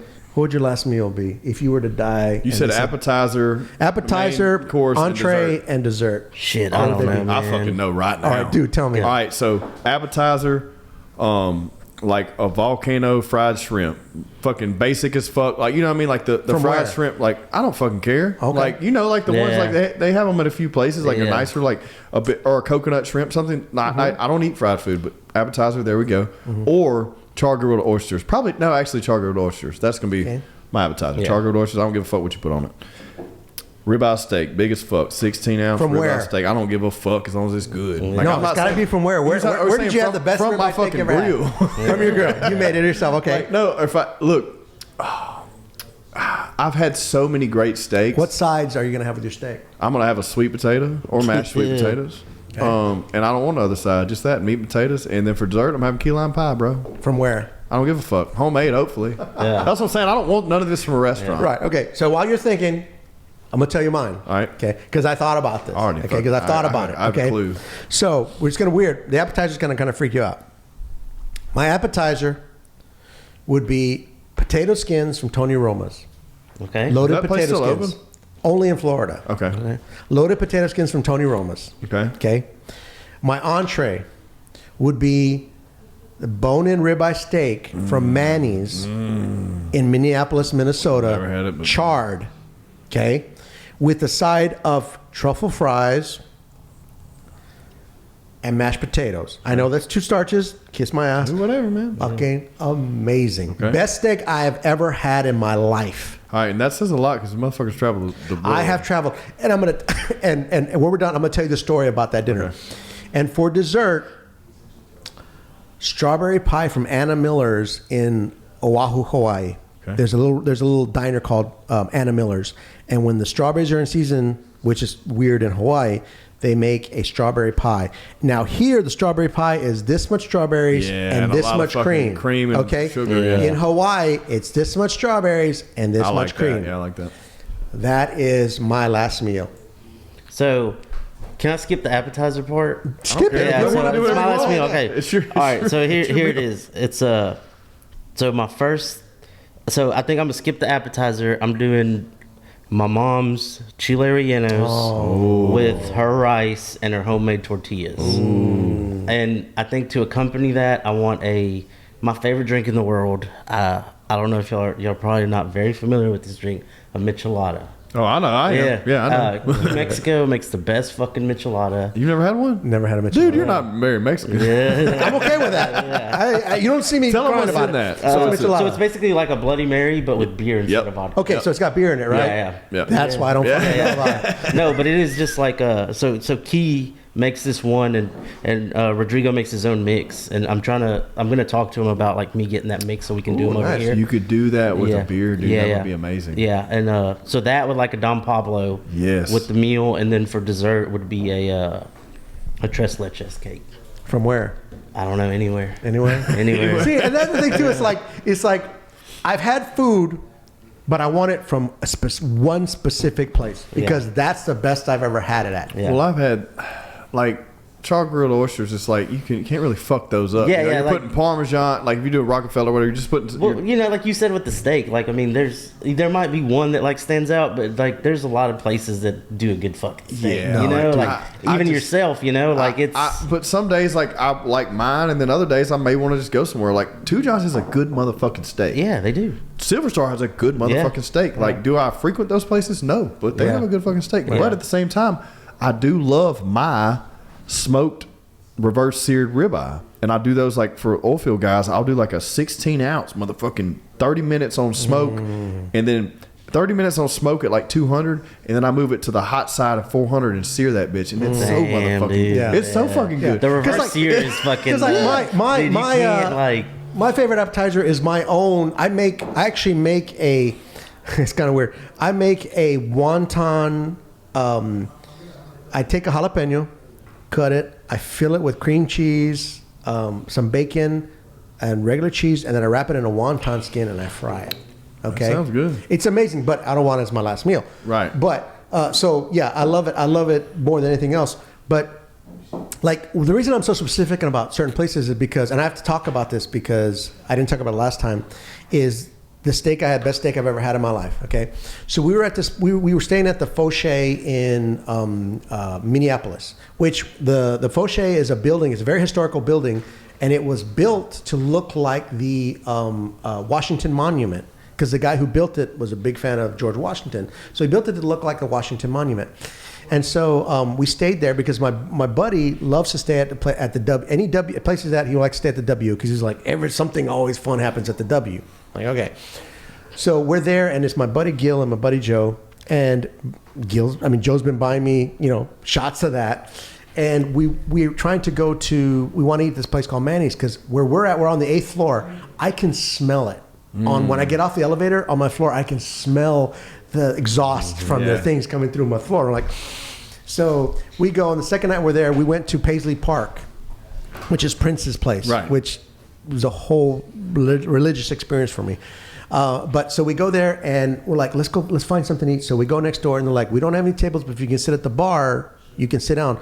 Well, there's one seat, there's these two girls, and then there's two seats. So we walk up to the girls and go, do you mind kind of just scooting over once so we can sit together? No problem at all. Wonderful girls. They work at a certain place, but anyways, they were networking, I should say. Yeah. So we sat down and I'm like, okay, I want. So we're sitting down, and I've had probably 3 or 4 tequilas by then, and I'm like, I'm really hungry. Yeah. So the guy's like, okay, what do you want? And I look at the menu. The ribeye is $70. Just for the ribeye. Everything is a la carte. Yeah, so no sides included. No sides included. And I'm like, so I sent a message to Cheryl, and she's like, get it. Get the damn steaks. Quit being cheap and do it. Okay, fine. I'll get it, right? So I get steak, and then Gil, my buddy Gil, buys us all these drinks that come with the plumeria, with an orchid leaf and everything, so it looks it had pineapple in it, so I bought it. Yeah. So I ended up mixing drinks that night because I'd been drinking tequila the whole night, and all of a sudden I drink this. Then it hits. I'm like, oh shit! And so the guy goes, "You want it charred?" I'm like, "Yeah, I want it charred, whatever the hell that means." So then we had the truffle fries and the thing, and the steak comes out. And when I went on this trip, I took 2 Pokemon. I took a Eevee and a Pikachu with me. And I took pictures for my grandson. I took pictures of the plane ride. Every time we went somewhere, I took pictures of it. When we went to the Mall of America, I took pictures of it. So I had pictures of him on the steak. But they brought out this bread, which is the most delicious bread I've ever had in my life. And it could just be because of the tequila and the drink. But it was good. And so they bring the steak out, and I'm eating it. And from the first bite to the last bite, it was the most delicious thing I've ever eaten. Now, I've been drunk before and eaten food. Doesn't mean it tastes better. But I looked at my buddy Gil. I'm like, dude, I am so hammered right now.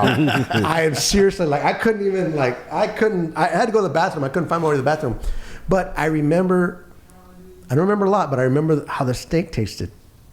And I was gnawing on the bone. I was like, and I told him, I was like, bro, if I had a hot plate upstairs, I'd put this in some broth and I would boil it to make some beef broth out of it. And he's like, I believe you, because I'm like, I was just eating the heck out of that. And so, we eat all that, and then we go upstairs, and then the next day we went to the football game, and then the next night we go down there, and it's like, when there's a football game in a town like that, everything comes out, right? Yeah.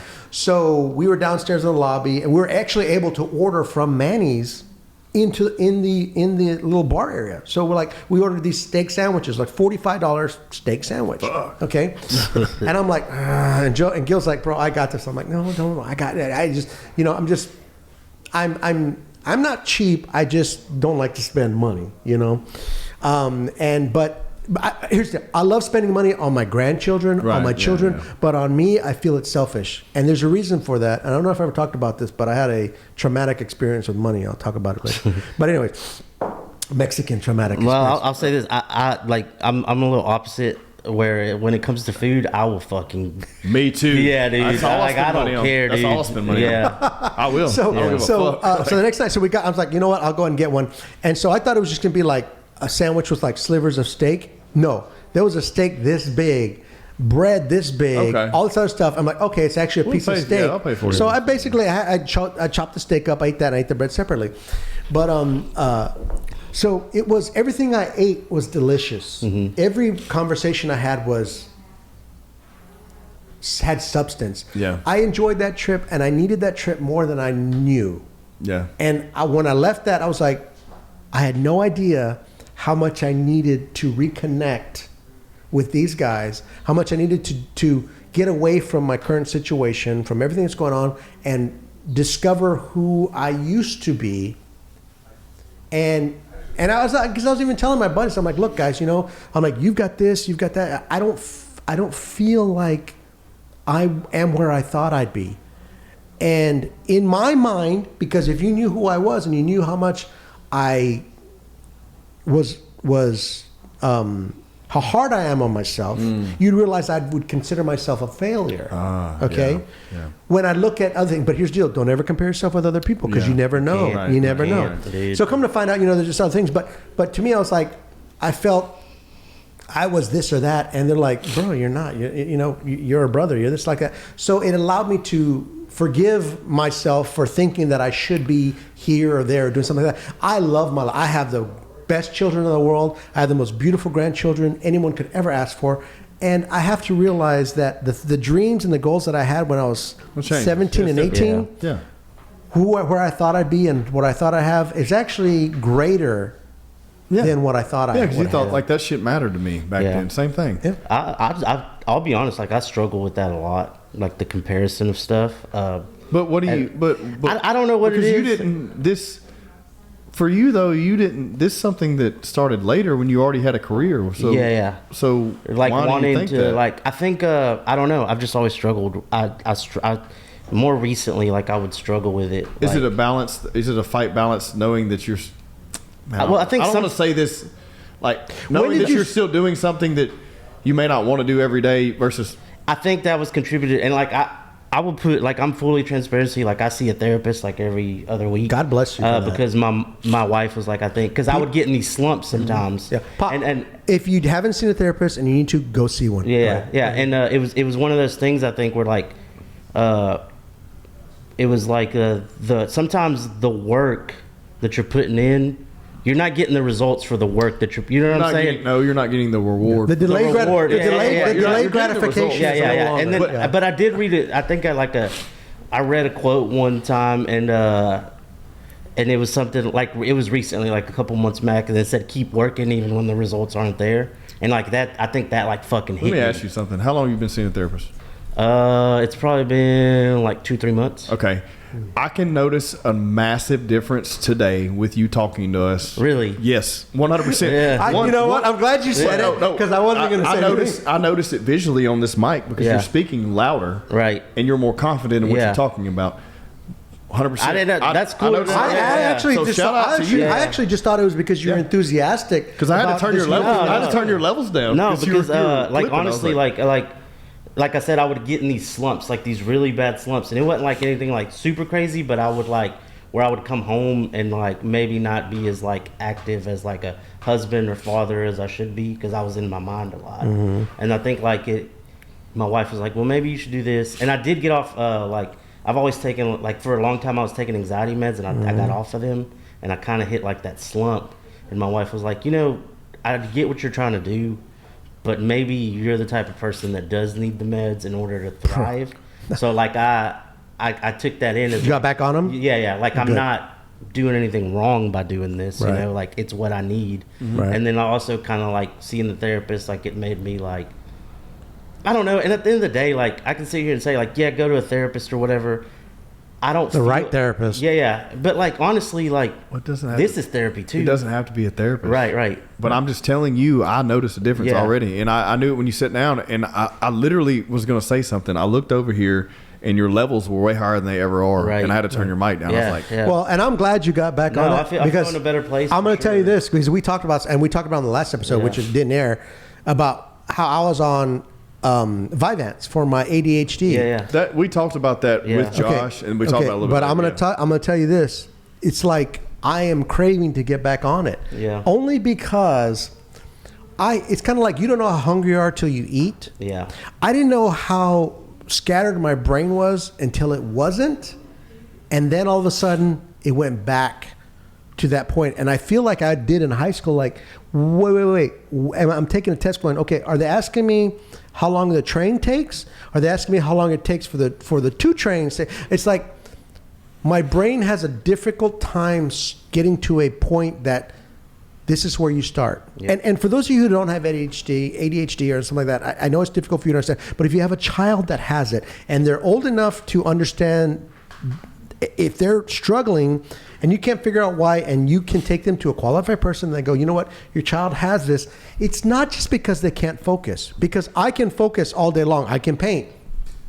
My problem is, and this is what almost made me cry, was that I think to myself, there are people every day who can just do this without thinking about it. Yeah. They can just know how their day's going to go. They just know how to prioritize. They know how to take something and go, this is first, this is it. I'm like, how do you fucking do that? Well, it makes me think. A creative mind is not task oriented.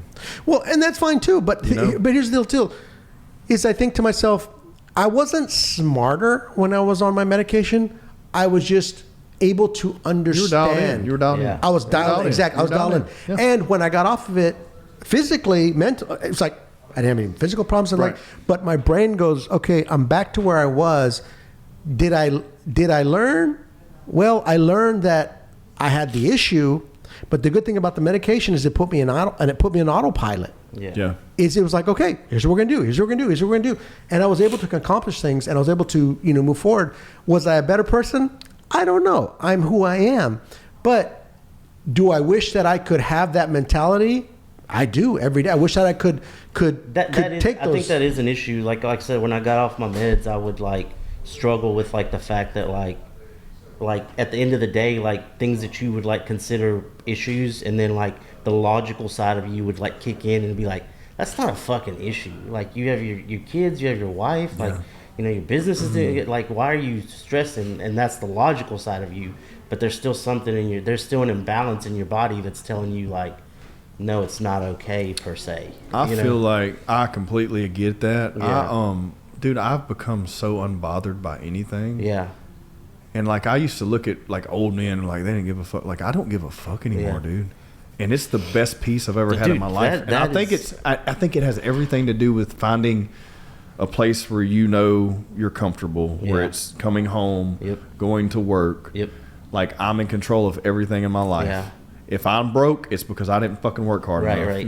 If my wife's pissed off, it's probably because I fucked up. Yeah. If my kids aren't doing right, it's probably because maybe there's a disconnection somewhere. Okay, but you're also putting a whole lot of pressure on just I'm unbothered. But I don't care. Yeah. I'm okay with that. Everyone's different, right? Yeah. I love it. to what you're saying, I think. But it motivates you to do better. Yeah. I started doing more of that to where it's I wouldn't say closed off, but certain. So I'm not directing energy. So I'm giving you the same energy you're giving me per se, kind of a thing.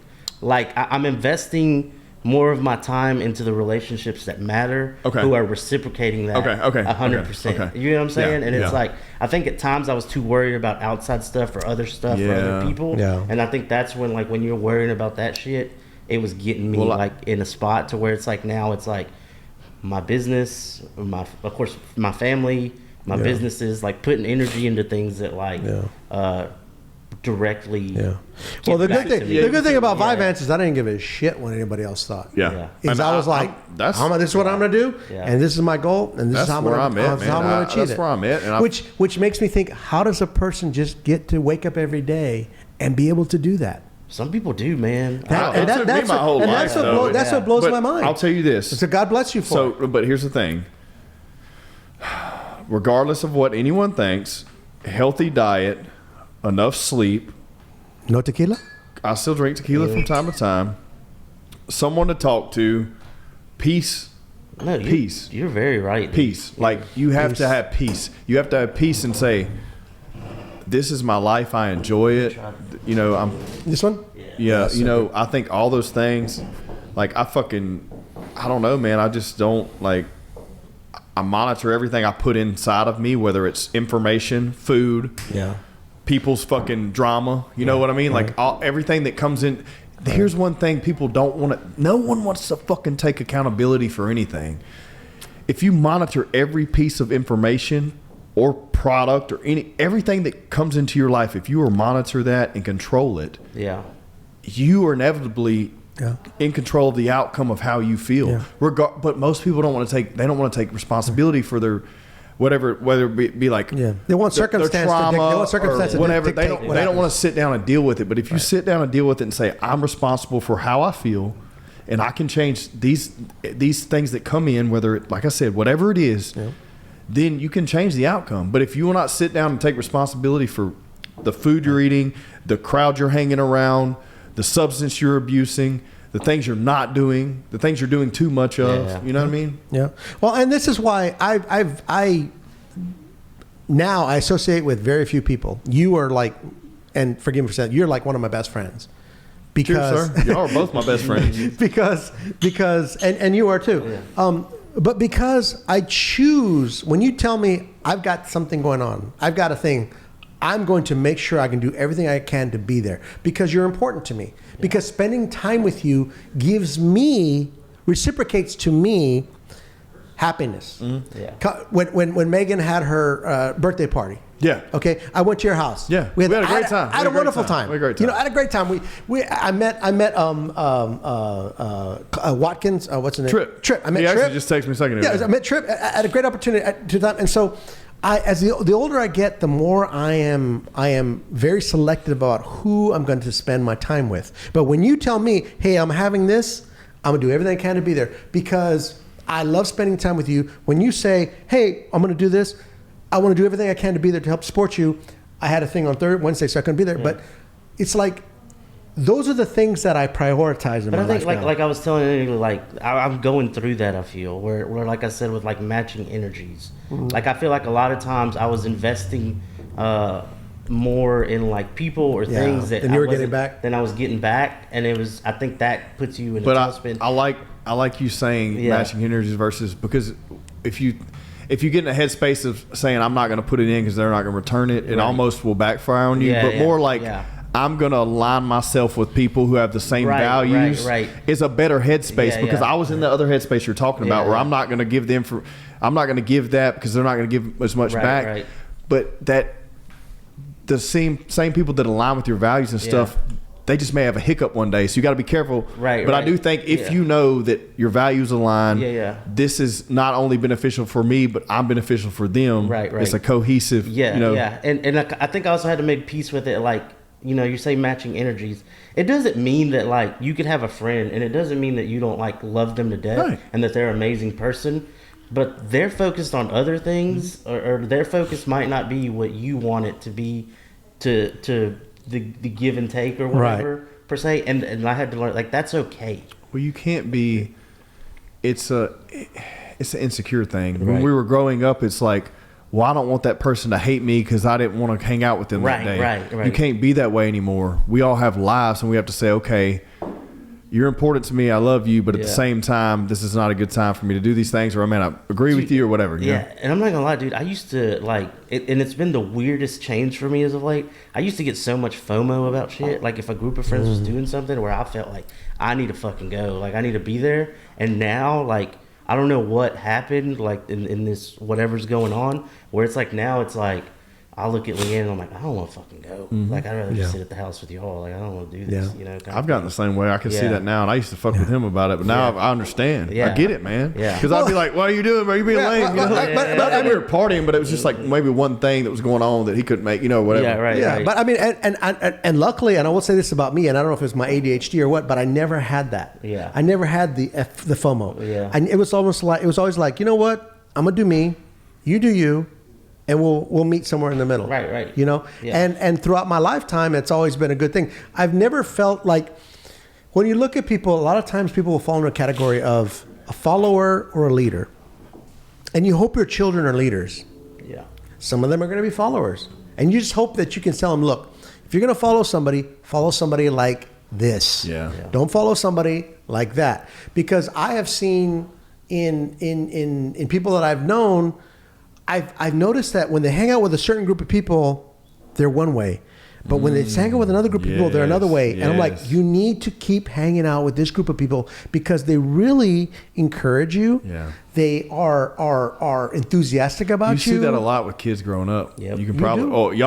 y'all's kids are older than mine, so you probably seen that more early. One of yours is Mine are yours way older Yes, than you've yours. seen that. You see that, and that's something that. And as a kid, you're like, shut up. You know, we're talking about mom or dad or whatever. Yeah. But like, you can see that. You see home. Maybe they're hanging out with this group of friends. They come home.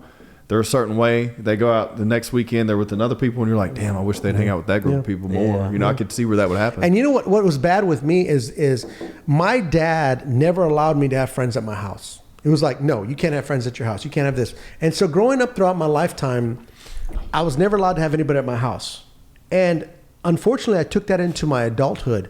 Whereas my wife was like, no, I want my children's friends to come to my house. So Cheryl and I in the beginning had this little thing about, I don't want people at my house. And Cheryl's like, no, I want them. I want to know who they are. And it took me a long time to go, you're right. You're right. Did you hear that, Cheryl? I tell her she's right every single freaking day. She is the smartest woman I've ever met. Oh my God. Oh my God. She said, say it again for my ringtone if you didn't hear that. But she and it was funny, she knows the trauma I've had, and she goes, okay, that's just trauma from you growing up. And she kind of dismisses it. That's right. You need to, your house needs to be the house that all the kids come to, because you need to know every child that your child associates with. And if they know they can come to your house, have a safe space, they're not going to drink, they're not going to do drugs, they're just going to hang out. Yeah. Let them hang out at your house. Let them have a good time at your house, because it's a safe place. Yeah. Wherever they go after that is up to them. But your child is at your house, and you know whether they're safe, and you know that what's happening in your house. So I really wish that, and my thing is, I'm a very big product of my environment. Mm-hmm. What I grew up knowing, what I grew up learning is what I kept with me. And it took a lot of opposition to go, you know what, Ben? It's probably not right. You probably have a really fucked up childhood and a really fucked up adolescence that you need to deal with. And luckily, my wife is the most patient person I've ever met in the world. And she allows me to grow. She allowed me to grow, and still allows me to grow. But when I met her, she was a tiny bit older than me, and she lived a lot more life than I had lived, but she didn't ever tell me I was wrong. She would just tell me, you might want to look at it from this point of view. You might want to think about that. Not my wife. She's like, shut the fuck up. But you know what? That's because that's what works for you. I love it. No, I love it. Because if somebody tried to calmly tell you, you'd be like, I don't want to hear that. Yeah. But if somebody looked at you and go, you know what? You're full of shit. Yeah. You would stop Look, and think about it. Jose's gonna have to get out of here I in a got minute. 15. 'Cause he has You got 15 more obligations. minutes? 10 to 15. Well, let's talk Okay. about this. All right. We got the slab on the table. Yes, thank you. You got a new logger out, EBM loggers out for the whole East Bank. It's East going to be Bank down district. every single spot, single tap down here in the East Bank is going to have it. But this beer, so my boys from LA Classics were on. Yeah. And You mind? No, go ahead. go for it. I'm gonna try it. I don't Go like for beer. it. I don't drink beer. Sorry, room temp. I haven't had it you'll be either. All right. It's it's come still out, cold. they come out of the fridge. over Okay, there. cool. But this come out. When did y'all launch this beer? A couple months back, they always do October. So Okay. they always do their trunk or treat down here. Yeah. And so we always they would do trunk or treat here on Saturday, and we would always they would do a meetup at the brewery on Friday. How did you come up with this? Like, what is this batch here, I guess, or whatever? So a Kolsch, I think I just wanted something mildly easy drinking. So a Kolsch is more kind of like a cross between a try blonde, it. a blonde and a lager. I hate beer. kind of a thing. Okay, here's the thing. Me and I started both making hate my own beer. bread. I started making my own bread. Yes, I was going to give you a shout. He made me some fucking bread. Yeah, dude. yeah. It was good. You got to make Jose some. I started making my own French baguettes. Oh, nice. Okay, Nice. and I can smell the yeast Yeah. Yep. in this. Where before I'm like, Yeah. I fucking hate yeast too, but let's go. It's probably not everybody's cup of tea. I do enjoy that beer. it reminds me of my grandfather drinking beer. Yeah. Josh, you got to come drink this beer Okay, now. okay, 'cause we're not gonna drink it. wait. I can taste the subtleness Yep. of the flavors of the yeast. Yep. It is a German. It's a traditional German beer. What made you land on this for that? Like, how do you? Okay, I love the aftertaste more than I love the taste. Is Yeah. that okay to say that? Yeah. Okay, good. How do you land on the flavors and the mixtures, or however you talk about that in beer lingo? Yeah.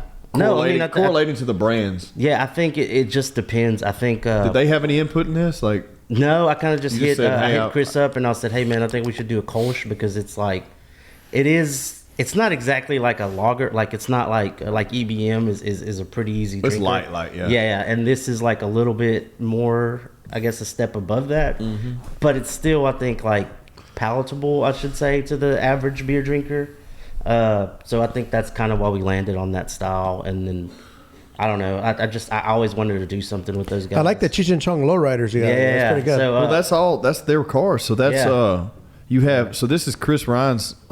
That's a Ford Galaxy. Sweet. And then you have an F100 there. I love don't know what that. that other one Yeah. is. That's some kind of Yeah. caddy. There's a caddy, And, but these are yeah. all guys from the actual Yeah. And our LA Classics. artist Kyle was like, I want to do something like Grand Theft Auto-y. It looked fucking. It hit it. Yeah. It hit it, man. But I like it. I like. Wow.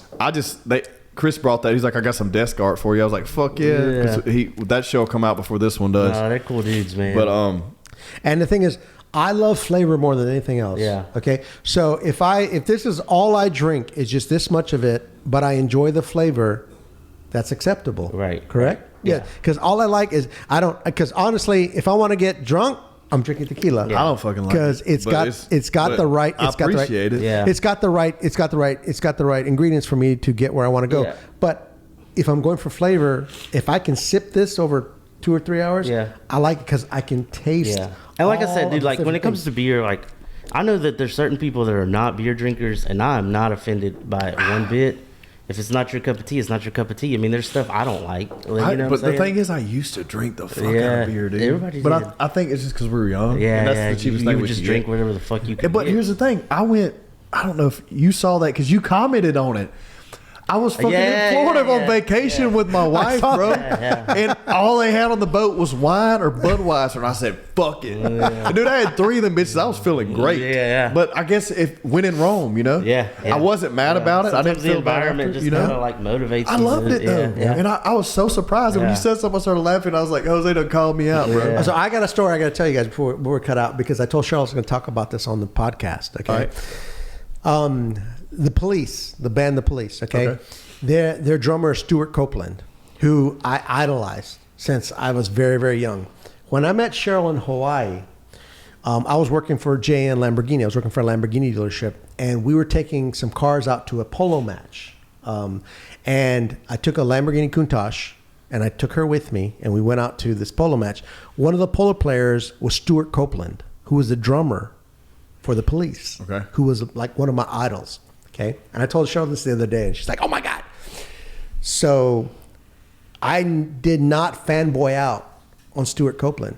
I didn't give him a drum head to sign. I just said, pleasure to meet you. I didn't because I wanted to like talk to him. Yeah. I wanted to see him. He's a big, tall guy, really nice. I wanted to talk to him. I wanted him to sign some stuff for me, but I didn't because I took Cheryl with me, and my priority was Cheryl. I was like, I taking you here. Was this like? She's like, oh my God, why didn't you do that? Why didn't you do those things? And I said, because I took you with me and you were my guest, and I didn't want to act like I don't want to be like I'm gonna spend all my time. Had you just met her too? I had just. He wasn't trying to look like a douchebag. Let's be real. It was one of our first outings. Yeah, he was like, I'm not trying to look like I'm not. Yeah, I was one of our first outings, and we're spending time together. But I had the opportunity to meet him. I had the opportunity to shake his hand. I talked to him, and stuff like that. I mean, but how often do you get the opportunity to spend time with somebody that you idolize? One of your idols. I met Woody Harrelson in passing, but we went to New Orleans Film Festival. Oh man, it's been 5 or 6 years ago, and I met him. I was at a cocktail party with him. We were hanging out. And I wanted to fanboy out so bad because I don't know what it is about Woody Harrelson, but I really like him as an actor. And he's a cool motherfucker. We were all hanging out. And the other actor who's the actor that played Cyclops in the X-Men? You know what I'm talking about? I do know you're the talking old about. school X-Men, not the newer one. The one with Hugh Jackman. I can't remember Anyways, his name. he's cool. This was them two. We're hanging out. There's another female actress. I can't remember her name. She was cool too. We're all hanging out. We're talking crisscross. I had some cocktails, but so bad I wanted to fucking like nerd out. And like this dude's probably probably worth more than Woody. And I met some people from what's the series about the Mad Men. We went to a party after that, and there were some people from Mad Men. Wow. But I was so more fanboyed about Woody Harrelson. Yeah. And I look back at that night, I'm like, dude, I wish I would have fanboyed out just because I really wanted to show him how much I appreciated him. But at the same time, I didn't want to. It was almost like I was insecure to be myself, Right? Which right. I think is bad because you don't want to look not cool. Yeah. I wish I would have fanboyed out because my fanboying out wouldn't have been something he'd have been uncomfortable with. I feel like I would just like, look, man, I really respect your films. I think you're amazing in everything you've done. White Men Can't Jump, Zombieland, across the board. You're just a cool motherfucker. Yeah. Like True Detective. Like I just think he's amazing and he's a cool fucking dude. Yeah. But I did get to hang out with him for 30 minutes, cross conversation, not intimate. And at least I can say I did that, you know. Yeah. But I respect that. You know what I'm saying? But again, being in the golf business when all the filming was going on here, I understand what you mean. And I learned how to be like, you know what? Dial it back. They are just the same fucking person we are. They're a man just like me. Exactly. Right. And so, and like when I met Bernie Mac, okay.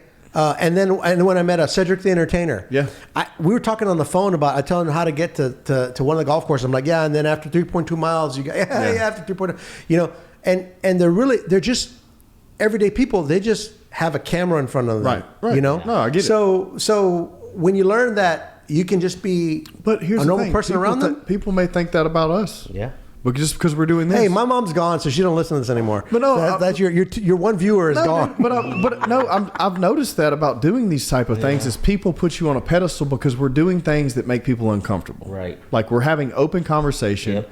Everyone wishes they can do that. I don't give a fuck who you are. Right. Everyone wants to matter. I don't give a fuck who you are. True. Why else are you existing if you don't want to matter? Everyone wants to matter. Everyone wants to at least have one person hear them. Yeah. So we're sitting here doing these things. Even if we're hanging out, shooting the shit, drinking, we still bring up some good topics. All of us leave here feeling better. I've never left this room feeling bad. I've always said this is like therapy. Yeah. And so I just feel like that. Yes, I know. Like yes, they are a person, but at the same time. Yeah. Remember that we are sitting here doing things that some people don't want to do, but they wish they could. Yeah. And before we close, one of the things we talked about on the last episode was if you had a podcast and could have any guest on who would your two guests be? I had said Dana White and Mark Cuban. You still on that? I don't know. I had said before that and I don't. Matty Matheson, I think, would be one. Dana White wouldn't come on because he just said the other day he walked off Howie Mandel's podcast. Said he's not doing podcasts anymore. So you're gonna pick someone else. No, I don't know if y'all know much about Matty Matheson, but he's just like the dude's like vibes are just like. Who is Matty Matheson? So he's a chef out of Canada, right? Oh, okay. And if we had our guy, you could show us. Yeah. No, so look him up, dude. He does like a cooking show. Like he used to do this cooking show.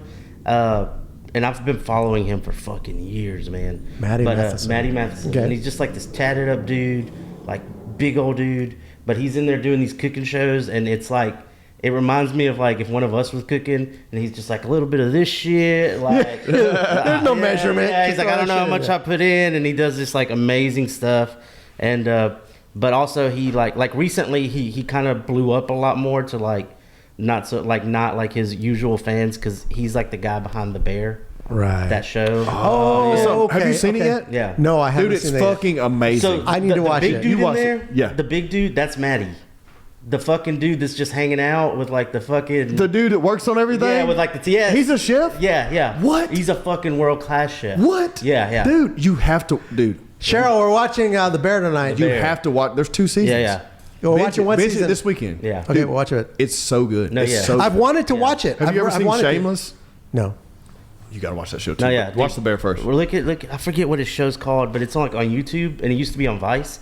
But this dude, like, just because he's fucking entertaining, dude. He's just joking around, and he's got this voice, and like he's throwing shit in there. And now he's got like a pizza joint in Canada that he does, and then he's got like a pasta joint, and he's got a smash burger joint, and he was kind of one of our inspirations to like what we're doing at the East Bank. We got it before you stop. We were talking about food. I wanted to bring it up before we get off here. Yeah, and we'll finish with your guest and my guest. Yeah. Your fucking burgers I know what you're doing. I like it. I think it's amazing. Yeah. I think it's great. I will not fucking eat bread. I've already eaten your burgers twice in the past 10 days. Can I go downstairs and eat one tonight? We're about, dude. I fucking. You better let us, because I'm trying to eat a burger tonight as soon as we get done, dude. And his wings, like, I know it's. People say it's hard to fuck up things like that. Bullshit. They have an authentic smash burger. Yeah. You only have like. I'm not gonna prop you up. I'm not gonna speak for you. Yeah. Run through the menu real quick, so please. The menu is simple. We wanted a simple bar menu, and we wanted to like let people know that like we're not a restaurant, we're a brewery with food, and we wanted to like have like good, like easy food.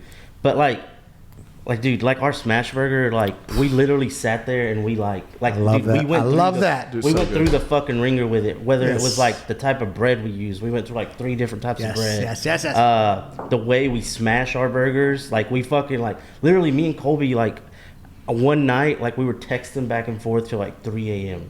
on like Nice. smash videos. How Like, excited were you about that, though? it was The cool, dude. enthusiasm in Yeah, your it body cool. was amazing, And right? then from the burger sauce that we do on it, and then the seasoning blend that we use, like we made a custom sauce, custom seasoning blend, and like our burger is just it's a simple, juicy, greasy cheeseburger. So good, though. Yeah, so it's literally it's your bun, it's your patty, caramelized onions, pickles, and burger sauce, and that's it.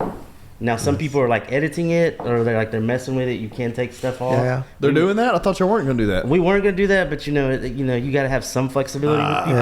I told my kids, nope, you can't take anything off. You're eating it how it is. What's cool is like so now I get it, because last night we had like the test, like the bigger test run for the kitchen, and we had a lot of like no onions. Can't do that shit, man. No, and it just kind of You know what? You put everything on the side. Let them put it on. It kind of sucked a little bit. You just tell them you get it this from way, the bro, like kitchen in and out. perspective. And one of the places that inspired us behind the smash burger, there's a place in Austin. It's called Not a Damn Chance. Oh. And it's a Michelin star chef, and he was saying that like he believes that the best burger out is a smash burger, and he does his. So when you go to Not a Damn Chance and you order their burger, it's a 2-patty smash burger with pickles, caramelized onions, jalapenos, and burger sauce. And the reason that the name is that is because if you go up there and you ask for no pickles, they say not a damn chance. Not a damn chance. You gonna get it the way we get it. You get how I you like make that. it, just like in and out. I like just like, that. I mean, dude, I really think. Yeah. And then y'all have wings that they perfected. They're fucking on point too. Yeah. I'm not a wings fan. No, we're about to go eat them. Okay, No, we're well, about to go we'll eat have to them, figure dude. out how much of a He fan. has Jamaican jerk sauce. So It's amazing. my 2 are. I changed my last 2 from last time. I'm keeping one of them, which is Tiger Woods. I would love to have him on a podcast. And my second one is Eminem, Why is that? because he is so elusive. When I watch videos about him, like his accountant, he called his accountant after he knew he was a billionaire, multimillionaire. Like, should I buy a Rolex? Do I need to buy one? His accountant was like, you can buy one if you want to. He's like, I'm happy with this G-Shock. I'm happy with it. I'm fine with it.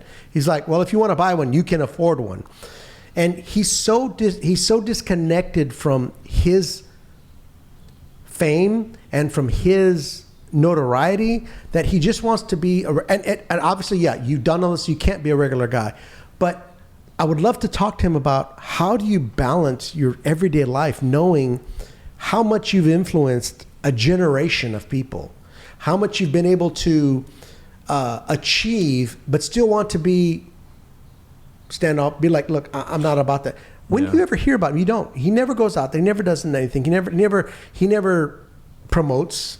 Sometimes every now and then he'll be part of a tour, but he's so talented as a lyricist and as a musician, but he doesn't go out there and be like, I'm going to put my shit everywhere. He don't do anything. No. He does have that Mom Spaghetti fucking chain. But he was even talking to, I think, Lil Wayne, and he was talking about his lyrics, and he's like, bro, I had to go back and look at my lyrics because I forgot what I said, and I had to make sure that I wasn't saying something that today would be offensive. Yeah. Well, mine is probably I'm still going to hang with Rogan, man, only because I just respect the fuck out of that I dude. do. Man, Every dude. day. I respect the He's a man, fuck out of that Every dude day. for what he's done, for what JRE. we're doing right now. Yeah. And I'm a toss up between now, since we talked about, I don't remember what my other one was last time, but I'm a toss up between my past grandfather who's dead now, Oh my God. and I know we could bring old people. yeah. Shit. Well, you said anyone. Yeah, That's true. You anyone. said anyone. Because I Hitler. so much of what I've become is probably due to values instilled from me. That Or you didn't even realize were happening at the time. Or Ryan Reynolds.